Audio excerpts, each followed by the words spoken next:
Welcome সবাইকে যারা already আমাদের সঙ্গে কানেক্টেড আছেন সবাইকে আমরা টার্গেট পয়েন্ট এবং টার্নিং পয়েন্টের পেজ থেকে স্বাগত জানাচ্ছি। অ্যাজ ইউজুয়ালি আমাকে দেখা মানেই একটা ধারণা মনে হয় অনেকে চলে আসে যে এখন একটু গল্প টল্প আমরা শুনবো হচ্ছে ম্যাথ নিয়ে। ডেফিনেটলি এইটার বিকল্প হবে না, ম্যাথ নিয়ে একটু কথা বলবো আজকে। তবে কোন ধরনের ম্যাথ নিয়ে কাজ করব সেটা হচ্ছে প্রথম কথা। আজকে আমরা যে কাজটা করব সেটা হচ্ছে প্রাইমারি বেসমেন্টের আমরা কিছু হচ্ছে ম্যাথগুলো নিয়ে কাজ করার চেষ্টা করব, কারণ আমরা জানি যে খুব রিসেন্ট আমাদের হচ্ছে প্রাইমারির পরীক্ষাটা চলে আসবে এবং সেইটার জন্য হচ্ছে আমাদের প্রথম টার্গেট কি, যে যারা অলরেডি আমাদের সঙ্গে বিভিন্ন প্রাইমারি ব্যাচগুলোর সঙ্গে কানেক্টেড আছেন, সেটা হচ্ছে আমাদের প্রধান শিক্ষক বলেন বা রেগুলার প্রাইমারি কোর্স বলেন, যারা কানেক্টেড আছেন বা যারা আমাদের পেজের সঙ্গে কানেক্টেড আছেন, তাদের অনেকেরই আমাদের একটা কোশ্চিন থাকে যে স্যার প্রিভিয়াস কোশ্চিনগুলোর যদি একটু সলিউশনগুলো হচ্ছে পাওয়া যাইতো বা কিভাবে করব সেটা যদি একটু বলে দিতেন তাহলে আমাদের জন্য ভালো হইতো। এখন কোশ্চিন হচ্ছে বইপত্রগুলোতেই তো আমাদের সলিউশনগুলো দেওয়া আছে, কিন্তু তারপরেও আমরা আলাদাভাবে কেন চাই, এইটার কারণটা কি? এইটার কারণটা হচ্ছে যে যখন আমরা বইপত্রগুলোতে সলিউশনগুলো দেখতে যাই তখন দেখবেন যে ওইখানে একেবারে বেসিক যে প্যাটার্নটা সেই প্যাটার্নটা দিয়ে হচ্ছে ম্যাথের সলিউশনগুলো করা থাকে। কিন্তু এই ধরনের প্যাটার্নগুলো দিয়ে অনেক সময় আমরা যখন এমসিকিউতে পরীক্ষা দিতে যাই তখন কি হয়ে যায়, তখন আমরা একটা বিপদের মধ্যে পড়ে যাই যে এত লম্বা সময় আমরা সাধারণত পাইও না বা এত লম্বা ক্যালকুলেশন করার মতন যে আমাদের রাফ করার কোনো স্পেস দেওয়া হবে বিষয়টা কিন্তু এইরকমও না। দ্যাটস ওয়াই আমাদের অনেকেরই একটা কোশ্চেন এরকম থেকে থাকে যে স্যার আপনি যদি একটু বোর্ডে করাই দিতেন এই ধরনের ম্যাথগুলো তাহলে আমাদের জন্য একটু ভালো হয়। সেইটারই প্রিভিয়াস কিছু ধারাবাহিকতাতে আপনারা খেয়াল করে দেখবেন যে টার্গেট পয়েন্টের পেজে হচ্ছে আমাদের কিছু ক্লাস আছে।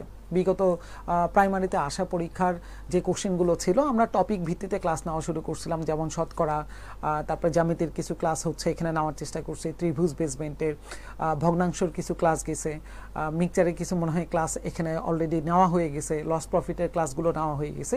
সেইটারই একটা ধারাবাহিকতায় আজকে খুবই ছোট্ট একটা টপিকের নামটা অলরেডি মনে হয় বোর্ডে দেখা যাচ্ছে, খুবই পিচ্ছি একটা টপিক কিন্তু গুরুত্বপূর্ণ, কারণ এই টপিকটা থেকে বহুবার আপনার নট অনলি শুধু প্রাইমারি পিএসসির প্রচুর পরিমাণে পরীক্ষাতে কিন্তু এখান থেকে কোশ্চেন আসছে।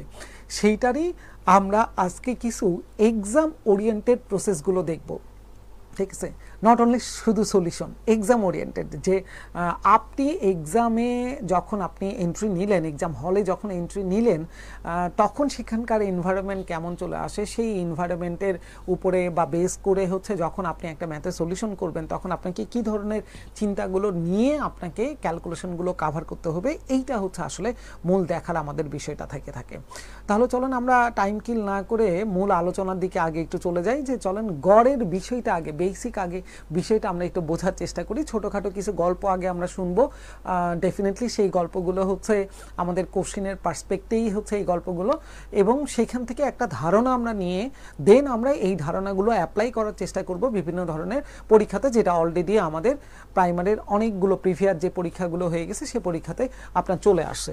তাহলে চলেন আমাদের প্রথম কাজ হচ্ছে কি, আমরা গড়ের আগে কিছু গল্প টল্প আমরা শোনার চেষ্টা করি যে গড় আসলে বিষয়টা কেমন। এই বিষয়টা হচ্ছে আমাদের আগে একটু দেখা দরকার যে গড়ের বিষয়টা কেমন।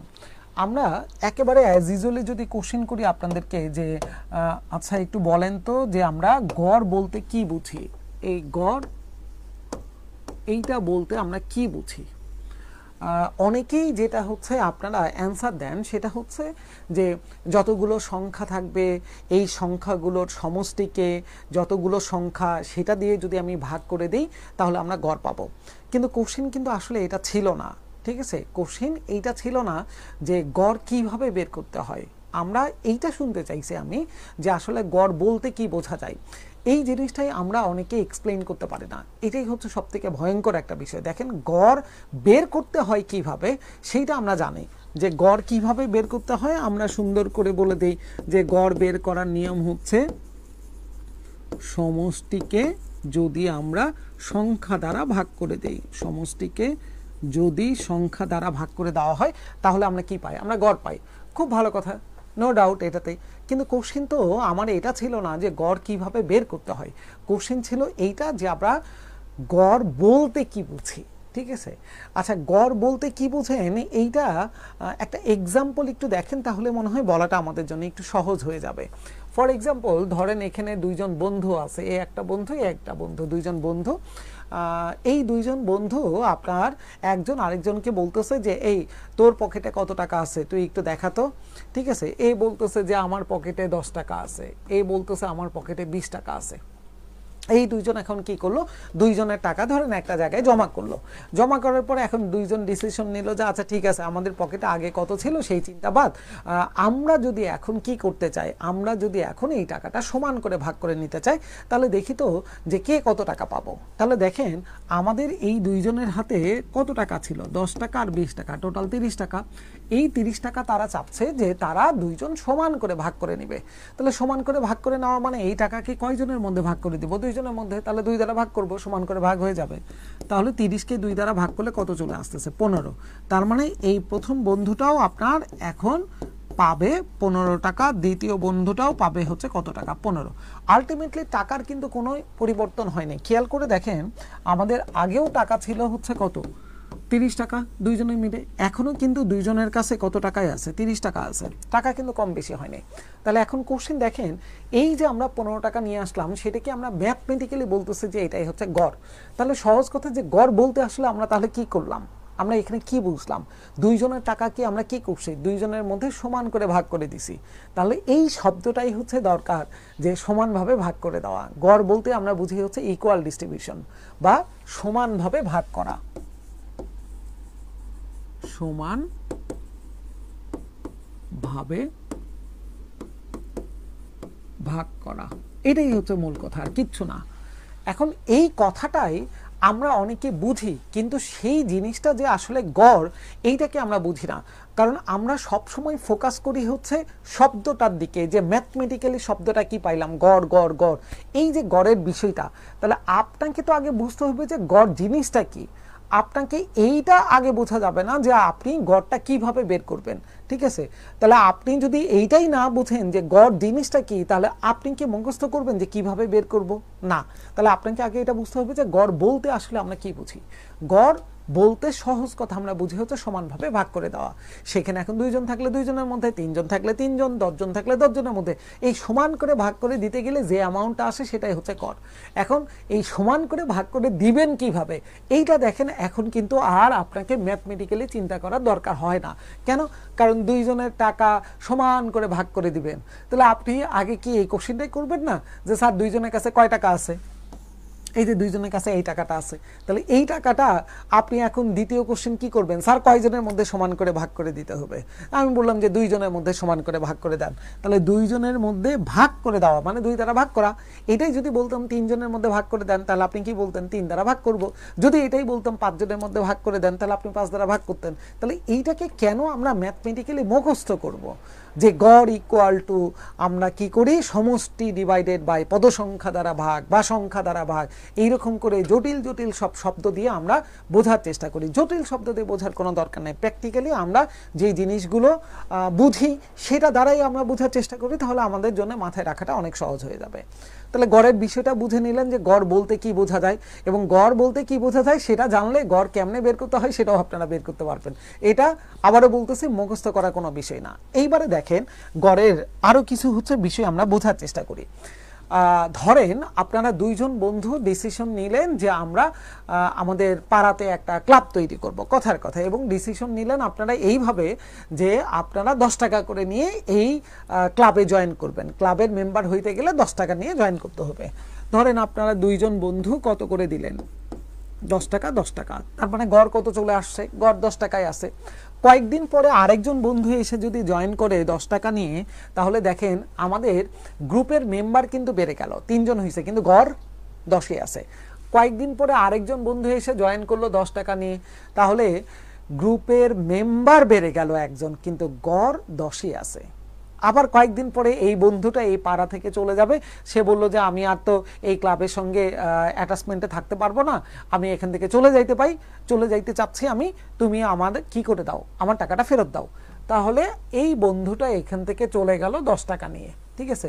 তাহলে টিমের মেম্বার কি হয়ে গেছে, একজন কমে গেছে, কিন্তু গড় কি কমছে না। তাহলে আমরা এই গল্পটা থেকে কি এইটা বলতে পারি কিনা যে গড়ের সমপরিমাণ টাকা নিয়ে গ্রুপে যদি কেউ জয়েন করে বা গ্রুপ থেকে যদি কেউ বাইরে বের হয়ে যায় তাহলে গড়ের কোনো পরিবর্তন হয় না। আপনি 10 টাকা নিয়ে 3 জনকে জয়েন করান বা 10 টাকা নিয়ে যদি 2 জনকে এখান থেকে বের করে দেন তাহলে দেখবেন যে গড়ের কোনো পরিবর্তন কিন্তু আসবে না। তাহলে মোদ্দা কথাটা কি দাঁড়াচ্ছে? মেইন কথাটা দাঁড়াচ্ছে যে গড়ের সমপরিমাণ টাকা নিয়ে, গড়ের সমপরিমাণ ভ্যালু নিয়ে যদি আমরা কাউকে গ্রুপে জয়েন করাই গড়ের কোনো পরিবর্তন হবে না। আবার যদি গ্রুপ থেকে গড়ের সমপরিমাণ টাকা নিয়ে যদি বাইরে বের করে দেন তাহলেও আপনার গড়ের কোনো পরিবর্তন আসবে না। এটা গেল হচ্ছে প্রথম গল্প। তাহলে মাথায় রাখেন, গড়ের সমপরিমাণ টাকা নিয়ে কেউ জয়েন করুক বা কেউ চলে যাক, গড়ের কোনো পরিবর্তন আসবে না। আচ্ছা, দ্বিতীয় কথা, না যেমনতে দেখেন আমরা অনেক সময় কি করি, বড় ভাইদেরকে হচ্ছে দাওয়াত দেই। বড় ভাইদেরকে এই ক্লাবে দাওয়াত দেওয়ার উদ্দেশ্যটা কি? এই ধরেন একটা অনেক বড় একজন ভাই আমাদের গ্রুপে এসে জয়েন করলো, বিশাল বড় একজন ভাই। তো ইনি জয়েন করার উদ্দেশ্য হচ্ছে একটাই যে আমাদের ফান্ডটা যেন একটু কি হয়, বাড়ে, এটাই তো উদ্দেশ্য থাকে, তাই না? আচ্ছা বলেন তো যে এই বড় ভাই যদি 10 টাকা নিয়ে জয়েন করতো তাহলে কি আমাদের গড়ের কোনো পরিবর্তন আসতো? না। কিন্তু কোশ্চেন বলতেছে যে বড় ভাই জয়েন করার পরে আমাদের গড় বেড়ে গেছে 2 টাকা করে। তাহলে কোশ্চেন বড় ভাই কয় টাকা নিয়ে জয়েন করছে? ভালো করে খেয়াল করেন যে বড় ভাই জয়েন করার পরে আমাদের গড় কি হয়ে গেছে, বেড়ে গেছে 2 টাকা করে। তাহলে আমাদের বড় ভাই কয় টাকা নিয়ে জয়েন করছে? তাহলে এখন আগে চিন্তা করেন, আচ্ছা বড় ভাই যদি 10 টাকা নিয়ে জয়েন করতো তাহলে আমাদের গড় কতই থাকতো? 10ই থাকতো। তাহলে এখন গ্রুপের মেম্বার হয়ে গেছে 4 জন, সবার যদি 2 করে বাড়ে তাহলে 4 জনের 2 করে বাড়া মানে হচ্ছে কত আসতেছে? আমাদের 4 দোকানে 8, তাহলে 8 টাকা বেশি আসছে। তাহলে এই 8 টাকা কে বেশি নিয়ে আসছে? এই 8 টাকা ডেফিনেটলি তাহলে বড় ভাই বেশি নিয়ে আসছে। তার মানে বড় ভাই 10 টাকা তো আনছে, আরো বেশি নিয়ে আসছে হচ্ছে 8 টাকা। তার মানে বড় ভাই আসলে জয়েন করছিল 18 টাকা নিয়ে। এই জিনিসটাই যদি আমরা নর্মালি করতাম তাহলে দেখেন কি করতাম, আমরা করতাম এইভাবে। আগে ছিল কয়জন? 3 জন। 3 জনের গড় কত ছিল? 10 করে। তাহলে 3 জনের টোটাল কত? 3 10 30। এখন বড় ভাই জয়েন করার পরে কয়জন হইছে? 4 জন হইছে। 4 জনের গড় কত? 2 করে বাড়া মানে 12। তাহলে 12 যদি হয় তাহলে 4 জনের টোটাল কত? 4 12 48। 4 জনের টোটাল থেকে 3 জনের টোটাল বাদ দিলে এই বড় ভাই কয় টাকা নিয়ে জয়েন করছে সেটা আমি পেয়ে যাব। তাহলে দেখেন ওই সেই 18 আসে। কিন্তু কোশ্চেন হচ্ছে আমি কেন হচ্ছে এই ক্যালকুলেশনটা এইভাবে এত বড় আমি করব? কারণ এইটাই যদি এখন বলতো যে আমাদের এখানে 37 জন আছে, ঠিক আছে, আমার এখানে গড় আগে ছিল হচ্ছে 43 টাকা করে, এরকম বিক্ষিপ্ত টাইপের মনে করেন যে সংখ্যা, যে সংখ্যাগুলো চেহারা খুব বেশি ভালো না, তখন আপনার জন্য এরকম আলাদা আলাদাভাবে গুণ করে বের করাটা কি হয়ে যায়, একটু টাফ হয়ে যায়। এই জন্য একটু চিন্তা করা দরকার যে আমি কি জানি যে গড় মানে তো সমানভাবে ভাগ করে দেওয়া, ইকুয়াল ডিস্ট্রিবিউশন, যাই করেন সবাইকে সমান করে দিতে হবে, গড় মানেই হচ্ছে কাহিনী এটা। তাতে দেখেন বড় ভাই যদি 10 টাকা নিয়ে জয়েন করতো তাহলে আমাদের গড়ের কোনো পরিবর্তন আসতো না। তাহলে গড় আমরা বলতাম 10 টাকা, বড় ভাইও আনছে তাহলে 10 টাকা। কিন্তু ওরা বলতেছে বড় ভাই জয়েন করার পরে কয়জন হয়েছে? 4 জন। 4 জনের নাকি 2 করে বেড়ে গেছে। তাহলে 4 জনের 2 করে বাড়া মানে টোটাল কত বাড়লো? 8 টাকা। তাহলে 8 টাকা কেমনে বেশি আসছে আমার কাছে? তার মানে এটা ডেফিনেটলি বড় ভাই বেশি টাকা নিয়ে আসছে। তাহলে বড় ভাই 10 টাকা তো আনছে আরো 8 টাকা আনছে, দ্যাটস ওয়াই তাহলে সে আসছে হচ্ছে কি 18 টাকা নিয়ে। ঠিক এইরকম এইটার অপোজিট কথাটা যদি এখন এইরকম বলা হয় যে ধরেন গ্রুপের মেম্বার আছে আমার 3 জন, 3 জনের গড় হচ্ছে কত? 10 করে। এখন একদিন এই গ্রুপের ভিতরে একজন ছোট ভাই এসে জয়েন করলো। বলা হইলো ছোট ভাই জয়েন করার পরে আমাদের গড় 1 টাকা করে কমে গেছে। তাহলে কোশ্চেন ছোট ভাই কয় টাকা নিয়ে জয়েন করছে? তাহলে আগে শর্তটার চিন্তা বাদ দেন, আগে চিন্তা করেন ছোট ভাই যদি আমাদের 10 টাকা নিয়ে জয়েন করত তাহলে কি আমাদের গড়ের কোনো পরিবর্তন আসতো? না, তাহলে আমরা 10 টাকাই বলতাম। কিন্তু ওরা বলতেছে ছোট ভাই জয়েন করার পর গড় 1 টাকা করে কমে গেছে। কোশ্চেন ছোট ভাই জয়েন করার পরে কয়জন হইল আমার? 4 জন। তাহলে এই 4 জনের যদি 1 করে কমে যায়, 1 করে কমে যায়, 1 করে কমে যায়, 1 করে কমে যায়, তাহলে টোটাল কমার কথা কত? 4 টাকা আমার আসলে কম আসার কথা। তাহলে 4 টাকা কম আসার কথা মানে তাহলে ছোট ভাই ডেফিনেটলি 4 টাকা কম নিয়ে আসছে। তাহলে ছোট ভাই আসলে আসছে 6 টাকা নিয়ে। আমি কেন তাহলে এই কোশ্চেনের অ্যান্সারটা এরকম করে বের করব যে 3 জনের টোটাল কত? 3 10 30 টাকা। আবার এইদিকে 4 জন যখন আসতেছে, 4 জনের টোটাল কত, 1 টাকা করে কম, তাহলে 4 9 36 টাকা। তাহলে 4 জনের টোটাল থেকে 3 জনের টোটাল বাদ দিব, এই ছোট ভাই তাহলে কয় টাকা নিয়ে জয়েন করছে সেটা আমরা বের করতে পারবো। তাহলে কেন আমি এরকম গুণন করে, মানে সংখ্যাগুলো বড় থাকলে গুণনফলটাও কি হয়ে যায়, বড়। তাহলে আমি কেন বড় এই গুণন করে চিন্তা করতে যাব? আমার চিন্তা তো আমি কি করতে পারি, একটু ছোট করেও তো চিন্তাটা করতে পারি, তাই না? তাহলে দেখেন আমরা তাহলে ঘটনা কি পাইলাম, কেউ গ্রুপে জয়েন করার পরে গড় বাড়া মানে সে গ্রুপের গড়ের চাইতে বেশি টাকা নিয়ে জয়েন করছে। কেউ গ্রুপে জয়েন করার পরে যদি গড় কমে যায় তাহলে সে ডেফিনেটলি প্রিভিয়াস গড়ের চাইতে কম টাকা নিয়ে জয়েন করছে। কারণ গড় কমে যাওয়া মানে কি, সে আগেকার গড়ের টাকার চাইতে কম টাকা নিয়ে জয়েন করছে, এই জন্যই গ্রুপের গড় কি হয়ে গেছে, ওভারঅল আপনার কমে গেছে। এইটা হচ্ছে বিষয়। এখন ঠিক আবার অপোজিট ঘটনাও ঘটতে পারে। কেমন অপোজিট ঘটনা? ধরেন আমাদের এখানে এখন গ্রুপে 4 জন মেম্বার আছে, 1 2 3 4, 4 জনের কাছে 10 টাকা আছে, 10 টাকা 10 টাকা 10 টাকা। এখন বলা হইল এই 4 নাম্বার ব্যক্তি এই গ্রুপ থেকে এখন বাইরে বের হয়ে যাবে, সে চলে যাবে গ্রুপ থেকে। সে চলে যাওয়ার পরে বলা হইল গড় আমাদের বেড়ে গেছে 1 টাকা করে, গড় কি হয়েছে, বেড়ে গেছে 1 টাকা করে। তাহলে এখন প্র্যাকটিক্যালি চিন্তা করেন যে এই ব্যক্তিটা যখন চলে যাচ্ছে, তাহলে চলে যখন গেল, তাহলে চলে গেলে গ্রুপে থাকে কয়জন ভাই, এই 3 জন থাকে। 3 জনের 1 টাকা করে বাড়ছে, 1 টাকা বাড়ছে, 1 টাকা বাড়ছে, 1 টাকা বাড়ছে, তাহলে কয় টাকা বাড়লো ভাই, 3 টাকা বাড়ছে। এখন কোশ্চেন, এই 3 টাকা কেন বাড়লো? তাহলে এই ব্যক্তি যদি 10 টাকা নিয়ে চলে যাইতো তাহলে তো গড় 10ই থাকতো, কিন্তু ওরা বলছে না আমার 3 টাকা বাড়ছে। তাহলে এ যাওয়ার সময় ডেফিনেটলি 3 টাকা রেখে গেছিল, তার মানে এই তৃতীয় ব্যক্তি আসলে চলে গেছিল, চতুর্থ ব্যক্তি আসলে চলে গেছিল কয় টাকা নিয়ে, 60 টাকা নিয়ে। সেটাই যদি আমরা ম্যাথমেটিক্যালি ক্যালকুলেশন করতাম তাহলে কেমনে করতাম, আগে ছিল 4 জন, 4 জনের টোটাল 4 10 40, একজন চলে গেলে থাকবে কত, 3, তাহলে 3 জনের গড় কত করে, 1 করে বাড়া মানে 10 আর আগে 11, তাহলে 3 11 33 টাকা। এই 40 থেকে 33 বিয়োগ দিয়ে আমার বলা লাগতো চতুর্থ ব্যক্তি চলে গেছে 60 টাকা নিয়ে। কেন আমি এত বড় ক্যালকুলেশন করতে যাব? আমি এখানে ম্যানুয়ালি চিন্তা করি, একজন চলে যাওয়ার পরে গড় বেড়ে যাওয়া মানে ওভারঅল যত টাকা বাড়ছে ওই ব্যক্তি ওই টাকাটা রেখে গেছিল, বাকিদের জন্য রেখে গেছিল, এই জন্য তারা সমান করে ভাগ করে নিছিল, এই জন্য তাদের গড় 1 টাকা করে বেড়ে গেছে। ঠিক ঘটনা তো আবার এইটাও হইতে পারতো যে ধরেন 4 জন ব্যক্তি 1 2 3 4, 4 জনের কাছে 10 টাকা আছে, তার মানে 10 টাকা করে আছে, তার মানে 4 জনের গড়ই হচ্ছে কত, আমাদের 10। এখন যখন বলা হচ্ছে যে এই চতুর্থ ব্যক্তি চলে যাওয়ার পরে এই ব্যক্তিটা চলে গেল, বলা হলো এই ব্যক্তি চলে যাওয়ার পরে আমাদের বাকিদের গড় 1 টাকা করে কমে গেছে, তাহলে এখন চতুর্থ ব্যক্তি চলে গেছে কয় টাকা নিয়ে।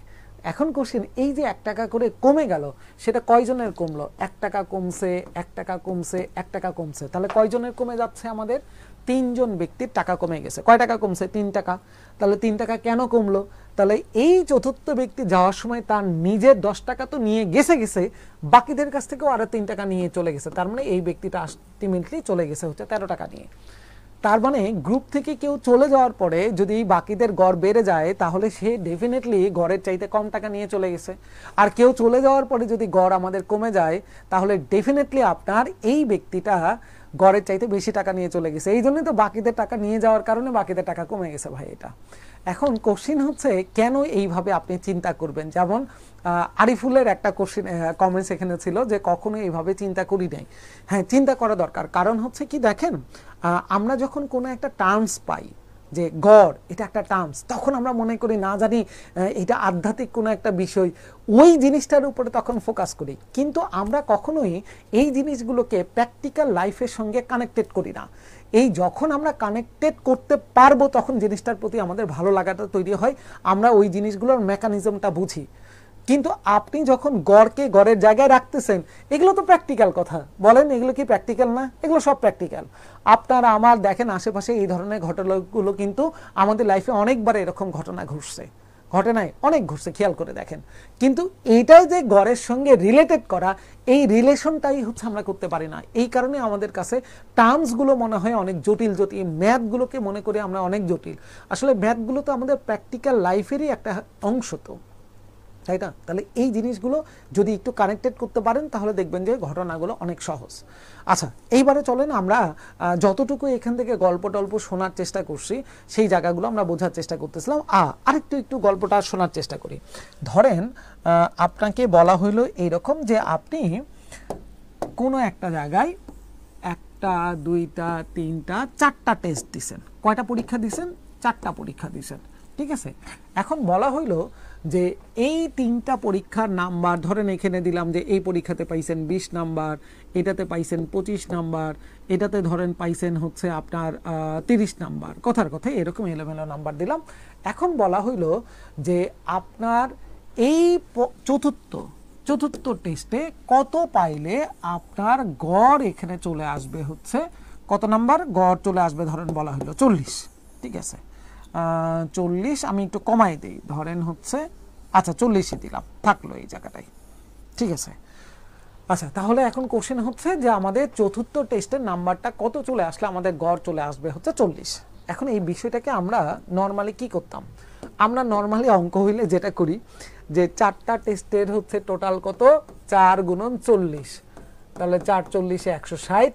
এখান থেকে প্রথম টেস্টের নাম্বার বাদ দিব, 2 নাম্বার টেস্টের নাম্বার বাদ দিব, 3 নাম্বার টেস্টের নাম্বার বাদ দিলে আমরা চতুর্থ টেস্টের নাম্বার কত আসবে পেয়ে যাব। ডেফিনেটলি এটাই তো আমরা করে অভ্যস্ত, তাই না? আচ্ছা,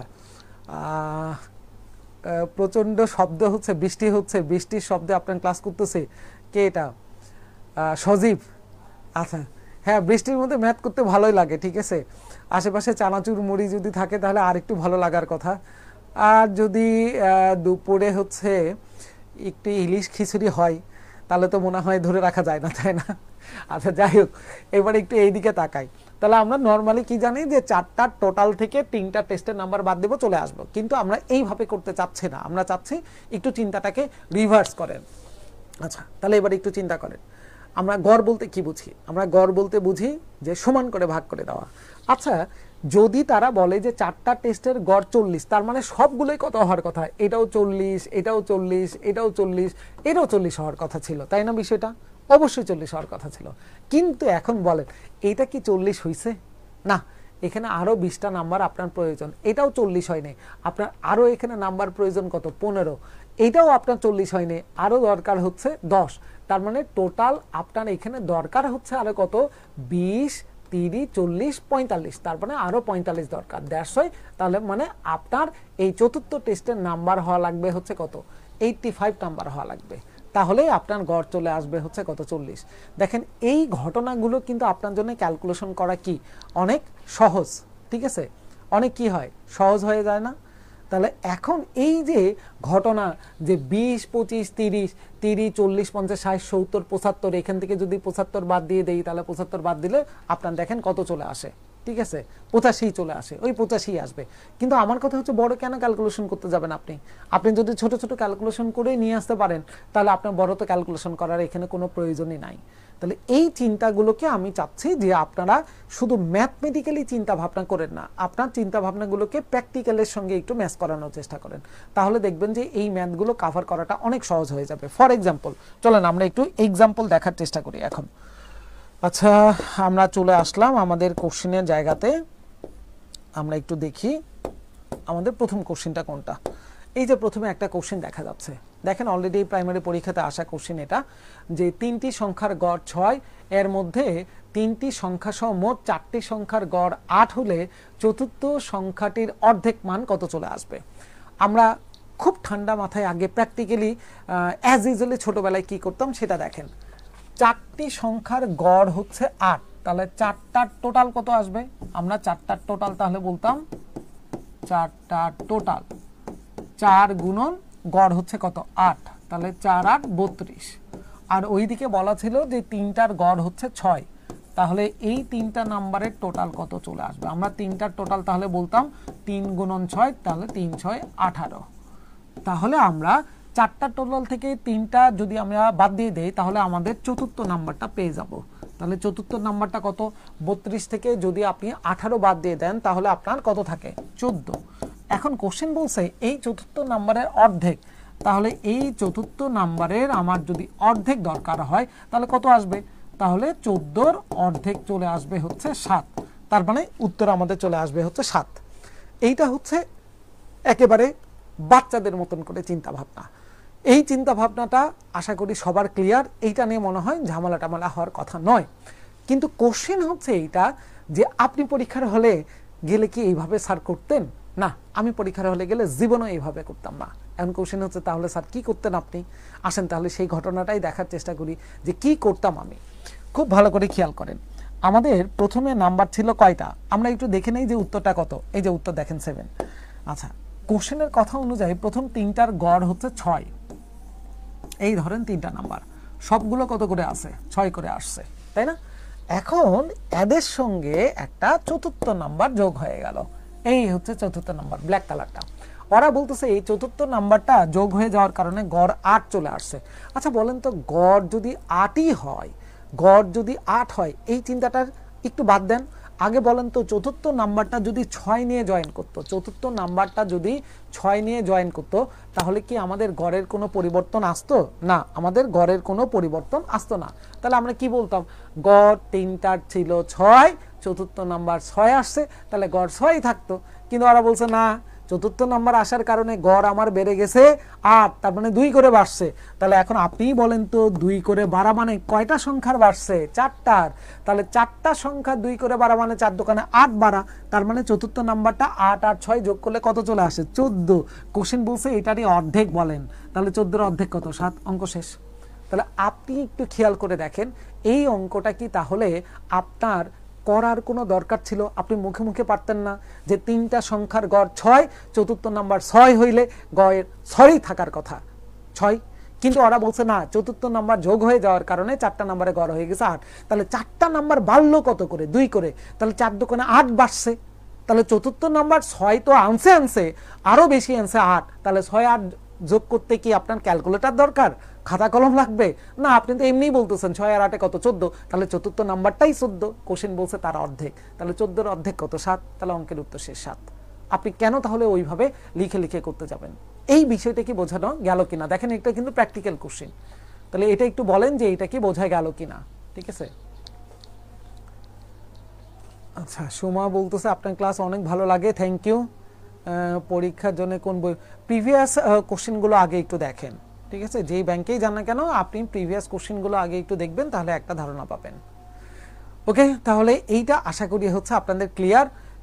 এবং যে একটু আগে গল্প শোনানোর চেষ্টা করছিলাম, ওই যে বড় ভাই এসে জয়েন করার কারণে গড় বেড়ে গেল, তাহলে বড় ভাই কয় টাকা নিয়ে জয়েন করছে? একই কনসেপ্ট। চতুর্থ নাম্বার আসার কারণে গড় বেড়ে গেছে, তাহলে চতুর্থ নাম্বারটা আসলে কত ছিল? দেখেন, সেম কনসেপ্টের কোশ্চেন। এই কনসেপ্টের কোশ্চেনগুলো খেয়াল করে দেখবেন যে আপনার কোনো খাতা কলমের প্রয়োজন পড়ে না, আপনি তাকায় তাকায় অ্যান্সার দিতে পারবেন। আচ্ছা, যেমন দেখেন এখানে আরেকটা কোশ্চেন আসছে, 6 জন পুরুষ 8 জন স্ত্রী লোক এবং 1 জন বালকের বয়সের গড় হচ্ছে 35। ঠিক আছে, দেখেন বড় সড়ো কিন্তু বেশ লম্বা। এখন বলতেছে পুরুষদের বয়সের গড় 40 বছর, স্ত্রী লোকদের বয়সের গড় হচ্ছে আমাদের 34। তাহলে এখন কোশ্চেন বালকের বয়স কত? পরীক্ষায় আসা কোশ্চেন কিন্তু। আসেন আমরা আগে প্র্যাকটিক্যালি ছোটবেলায় কি করতাম সেটাই দেখি। আচ্ছা, কয়জন দেখেন তো? 6 জন, 8 জন আর 1 জন। তাহলে কয়জন আসতেছে আমাদের? 6, 8 জন স্ত্রী লোক, 1 জন বালক। তার মানে হচ্ছে আমাদের টোটাল 15 জন। আমরা এই 15 জনের গড় পাইছি হচ্ছে কত? 35। তাহলে 15 জনের টোটাল কত আমরা দেখতে চাই। এই 15 জন এদের টোটাল কত আসবে? তাহলে আমরা কি বলতাম যে 15 জনের গড় হচ্ছে আমাদের কত? 35। তাহলে 15 জনের টোটাল হচ্ছে 15 গুণন 35। তাহলে আমরা কি করতাম?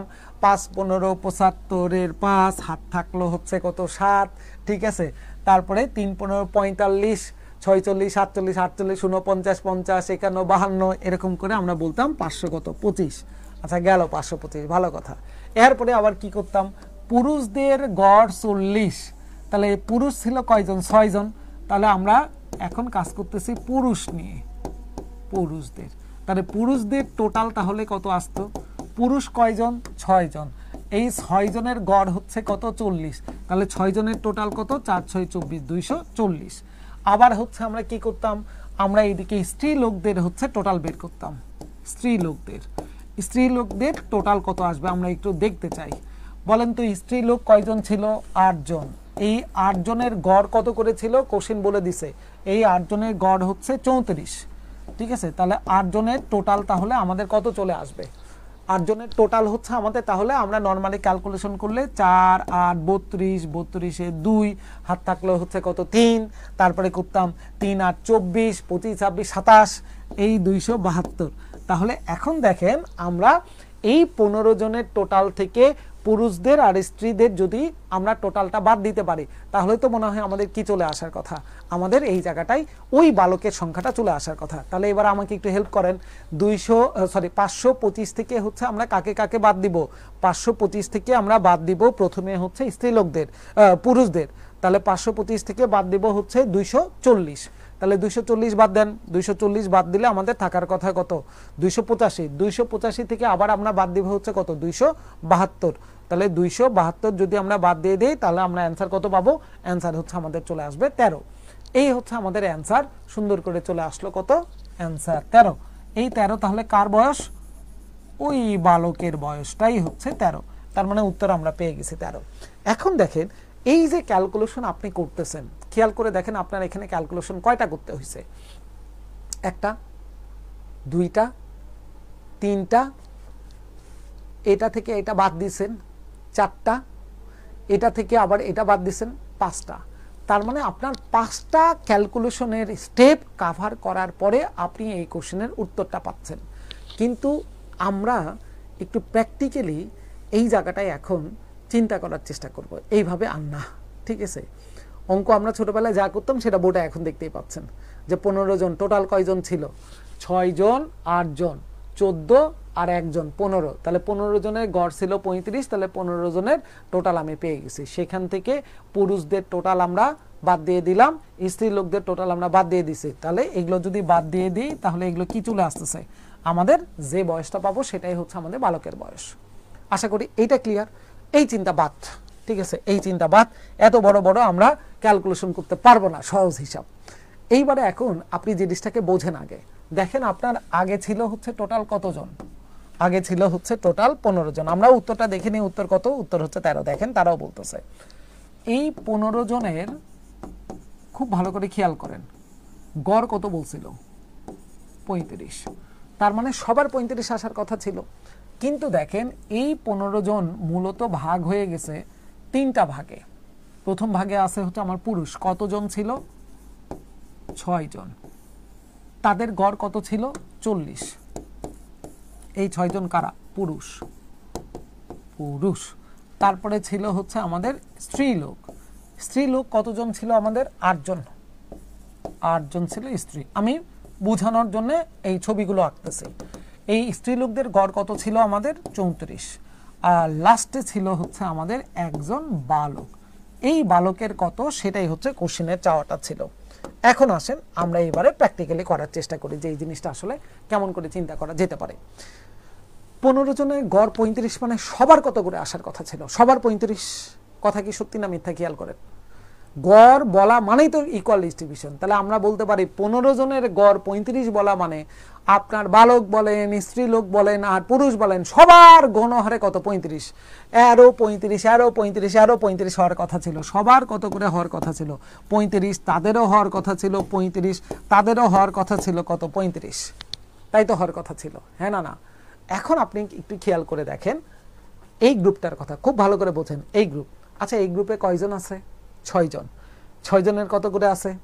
6 জনের আছে 40 করে কিন্তু থাকার কথা তো ছিল ভাই কত থাকার কথা তো ছিল হচ্ছে আমাদের 35 করে আছে 40 করে তার মানে কত করে বেশি আছে 5 করে বেশি আছে তাহলে 5 করে কয়জনের বেশি 6 জনের তার মানে কত বছর বেশি আছে তাহলে বেশি থাকা মানে হচ্ছে আমরা কি করব এটা বাদ দিয়ে দিব না তাহলে এই 30 হচ্ছে আমার এখান থেকে কি হয়ে যাবে বাদ যেহেতু ওই গ্রুপটা বেশি চলে আসছে তাহলে কত থাকার কথা 5 থাক এখানে এইবারে এই গ্রুপটা দেখেন এই গ্রুপের আছে কয়জন 8 জন তাদেরও থাকার কথা ছিল 35 কিন্তু তারা তো 35 করে নাই আছে তো 34 করে তাহলে এক করে শর্ট পড়ছে তাহলে কয়জনের এক করে শর্ট পড়ছে 8 জনের এক করে শর্ট পড়া মানে কি 8 আমাদের শর্ট পড়ছে তাহলে 8 আরো আমার লাগবে তাহলে এটার সঙ্গে আরো 8 যোগ করেন তাহলে 8 আর পাশে কত 13 তারপরে এই বালকের বয়সই হচ্ছে 13 অঙ্ক শেষ অঙ্কই আপনার শেষ আমরা তো একটু আগে 13ই উত্তর পাইছি তাহলে এখন দেখেন আপনার যদি চিন্তাটা এইরকম করে থাকে তাহলে আপনি কত সহজে কম সময়ের মধ্যে এই ধরনের কোশ্চেনের কি করতে পারবেন, আপনি অ্যান্সারটা বের করে নিয়ে আসতে পারবেন। চিন্তাটা আরেকবার, এবার আমি এটা পুরোটা মুছে দিব, কিন্তু এইবারে দেখেন পরীক্ষার হলে আপনার চিন্তাটা কেমন ছিল। আসেন এবারে পরীক্ষার হলের চিন্তা করেন। 15 জনের সবার আপনার কত করে ছিল? গড় বলছিল 35, তার মানে বালকেরও কত আসার কথা? বালকেরও বয়স আসার কথা হচ্ছে 35। বালকের বয়স আসার কথা হচ্ছে 35। এবার আপনি পুরুষদেরকে একটু নিয়ে চিন্তা করেন। কোথায় গেল কোশ্চেন? হচ্ছে পরেরটাতে চলে গেছে। আচ্ছা 1 মিনিট, এই যে এটা আমাদের বালকের বয়সটা আসার কথা ছিল কত? 35। তাহলে এখানে দেখেন আমাদের পুরুষ ছিল কতজন? 6 জন। ওরা বলছে 6 জনের গড় হচ্ছে 40। কেন ভাই? তাদেরও তো 35 করে আসার কথা ছিল। তার মানে এক একজন বেশি আছে কত করে? 5 করে। তাহলে কতজন? 6 জন। তাহলে 6 জন 5 করে বেশি করে থাকা মানে কি? 5 6 30 বেশি। তাহলে এখান থেকে 30 বাদ যাবে, তার মানে থাকলো কত? 5। থাকুক এটা। এইবারে আপনি গবেষণা করেন স্ত্রী লোকদেরকে নিয়ে। কতজন? 8 জন। 8 জনের গড় কত? 34। কেন? তাদের তো থাকার কথা ছিল ভাই 35 করে। তাহলে এই গ্রুপে প্রত্যেকের বয়স তাহলে 1 করে কম আছে। কতজনের? 8 জনের। 8 জনের 1 করে কম মানে কি? 8 আরো লাগবে। তাহলে এটার সঙ্গে আরো 8 যোগ করে দেন, তাহলে 8 5 কত? 13। তার মানে এই বালকের বয়সটাই হচ্ছে 13। শেষ আপনার অঙ্ক। কেন আপনার ওই 35 গুণন 15, 40 গুণন 6, 34 গুণন 8 কি দরকার এত বড় বড় বড় বড় আপনার ক্যালকুলেশন 5টা করার? আপনি ওইটা না করে আপনি যদি একটু প্র্যাকটিক্যালি চিন্তা করেন, দেখেন এতটুকু আসলে ক্যালকুলেশন আপনার এটা পরীক্ষার হলে করা যায়। দুই গ্রুপেরই অ্যান্সার আসে। বড় করে করেও আপনার অ্যান্সার চলে আসলো 13, আপনি টেকনিক্যালি ক্যালকুলেশন করছেন তাও আপনার অ্যান্সার চলে আসছে 13। তাতে কি হয়েছে? আমার পরীক্ষার হলে সময়টা আমি বাঁচাইতে পারছি। অঙ্কের উত্তর দুইজনেই কারেক্ট, কিন্তু দেখা গেছে ফাইনালি আমি তার চাইতে আরও এই টেকনিকগুলো অ্যাপ্লাই করার কারণে যে 4টা 5টা কোশ্চেনের বেশি অ্যান্সার দিতে পারছে, কিন্তু সে পারে নাই। কেন? কারণ তার টাইম শেষ হয়ে গেছে। ঠিক আছে, এখন দেখেন যে এই ঘটনাগুলো বোঝা যাচ্ছে কিনা। আমরা কিন্তু এইভাবে কখনো চিন্তা করি নাই সাধারণত। আমরা মনে করছি আরে গড় গড় মানে আগে টোটাল বের করো। ছোটবেলায় এটাই করছে আমাদের মাথায় চিন্তা যে গড়ের অঙ্ক, তার মানে আগে টোটাল বের করো, পরেরটা পরে করা যাবে না। গড় গড় রেখে কাজ করা যায়। গড়কে যে টোটাল করাই লাগবে এর কোনো মানেই নাই আপনার। কেন আপনাকে টোটাল বের করতে হবে? কে বলছে? হ্যাঁ, যেটা টোটাল জানতে চাবে বা টোটাল নিয়ে কাজ করতে বলবে, ওকে ফাইন, ঠিক আছে, ডান, তখন আমি করব, সেটা নিয়ে তো কথা নাই। কিন্তু গড় মানেই যে টোটাল বের করতে হয়, এই মাথার মধ্যে লজিক যেটা আছে আপনাদের, এখান থেকে বাইরে বের হয়ে যান। ঠিক আছে, গড় গড় রেখেই কাজ করা যায়। কারণ গড়ের যদি ঘটনাটা বোঝেন যে গড় মানে কি, সমানভাবে ভাগ করে দেওয়া, ইকুয়াল ডিস্ট্রিবিউশন, এতটুকু বুঝলে দেখেন অঙ্ক কাজ কমপ্লিট। তাহলে এটার আমরা অ্যান্সার পেয়ে গেছি। আমরা দুইভাবে অ্যান্সার পেয়ে গেছি যে কিভাবে কিভাবে অ্যান্সারটা নিয়ে আসা যায়। আচ্ছা, এইবারে দেখেন আরেকটা কোশ্চেন, সেটা হচ্ছে এটাও কিন্তু প্রাইমারিতে আসা। এখানে বোর্ডে যা কোশ্চেন দেখছেন সবগুলোই হচ্ছে প্রাইমারিতে আসা কিন্তু কোশ্চেন। এখানে দেখেন কি বলতেছে কোশ্চেনে, যে শফিক 240 টাকায় কতগুলো কলম কিনলো। ঠিক আছে, সে যদি ওই টাকা দিয়ে একটি কলম বেশি পেত তাহলে তার কি হইতো? প্রতিটি কলমের দাম গড়ে 1 টাকা করে কম পড়তো। তাহলে কোশ্চেন, সে কতগুলো কলম কিনলো। আমরা একেবারে যদি সমীকরণ দিয়ে যদি অঙ্কটা করতে চাই, দেখে মনে হচ্ছে যে গড় গড় আছে, আসলে কিন্তু গড় লেখা থাকলেই যে গড়ের অঙ্কটা হবে বিষয়টা কিন্তু এমন না। গড় লেখা থাকা মানেই গড়ের অঙ্ক নয়। গড় থাকা মানেই কিন্তু সেটা সমীকরণও হইতে পারে। কেমন? এইবারে একটু ঠান্ডা মাথায় চিন্তা করেন। আচ্ছা, আপনি আগে খরচ করছিলেন কলম কিনা বাবদ কয় টাকা? 240 টাকা।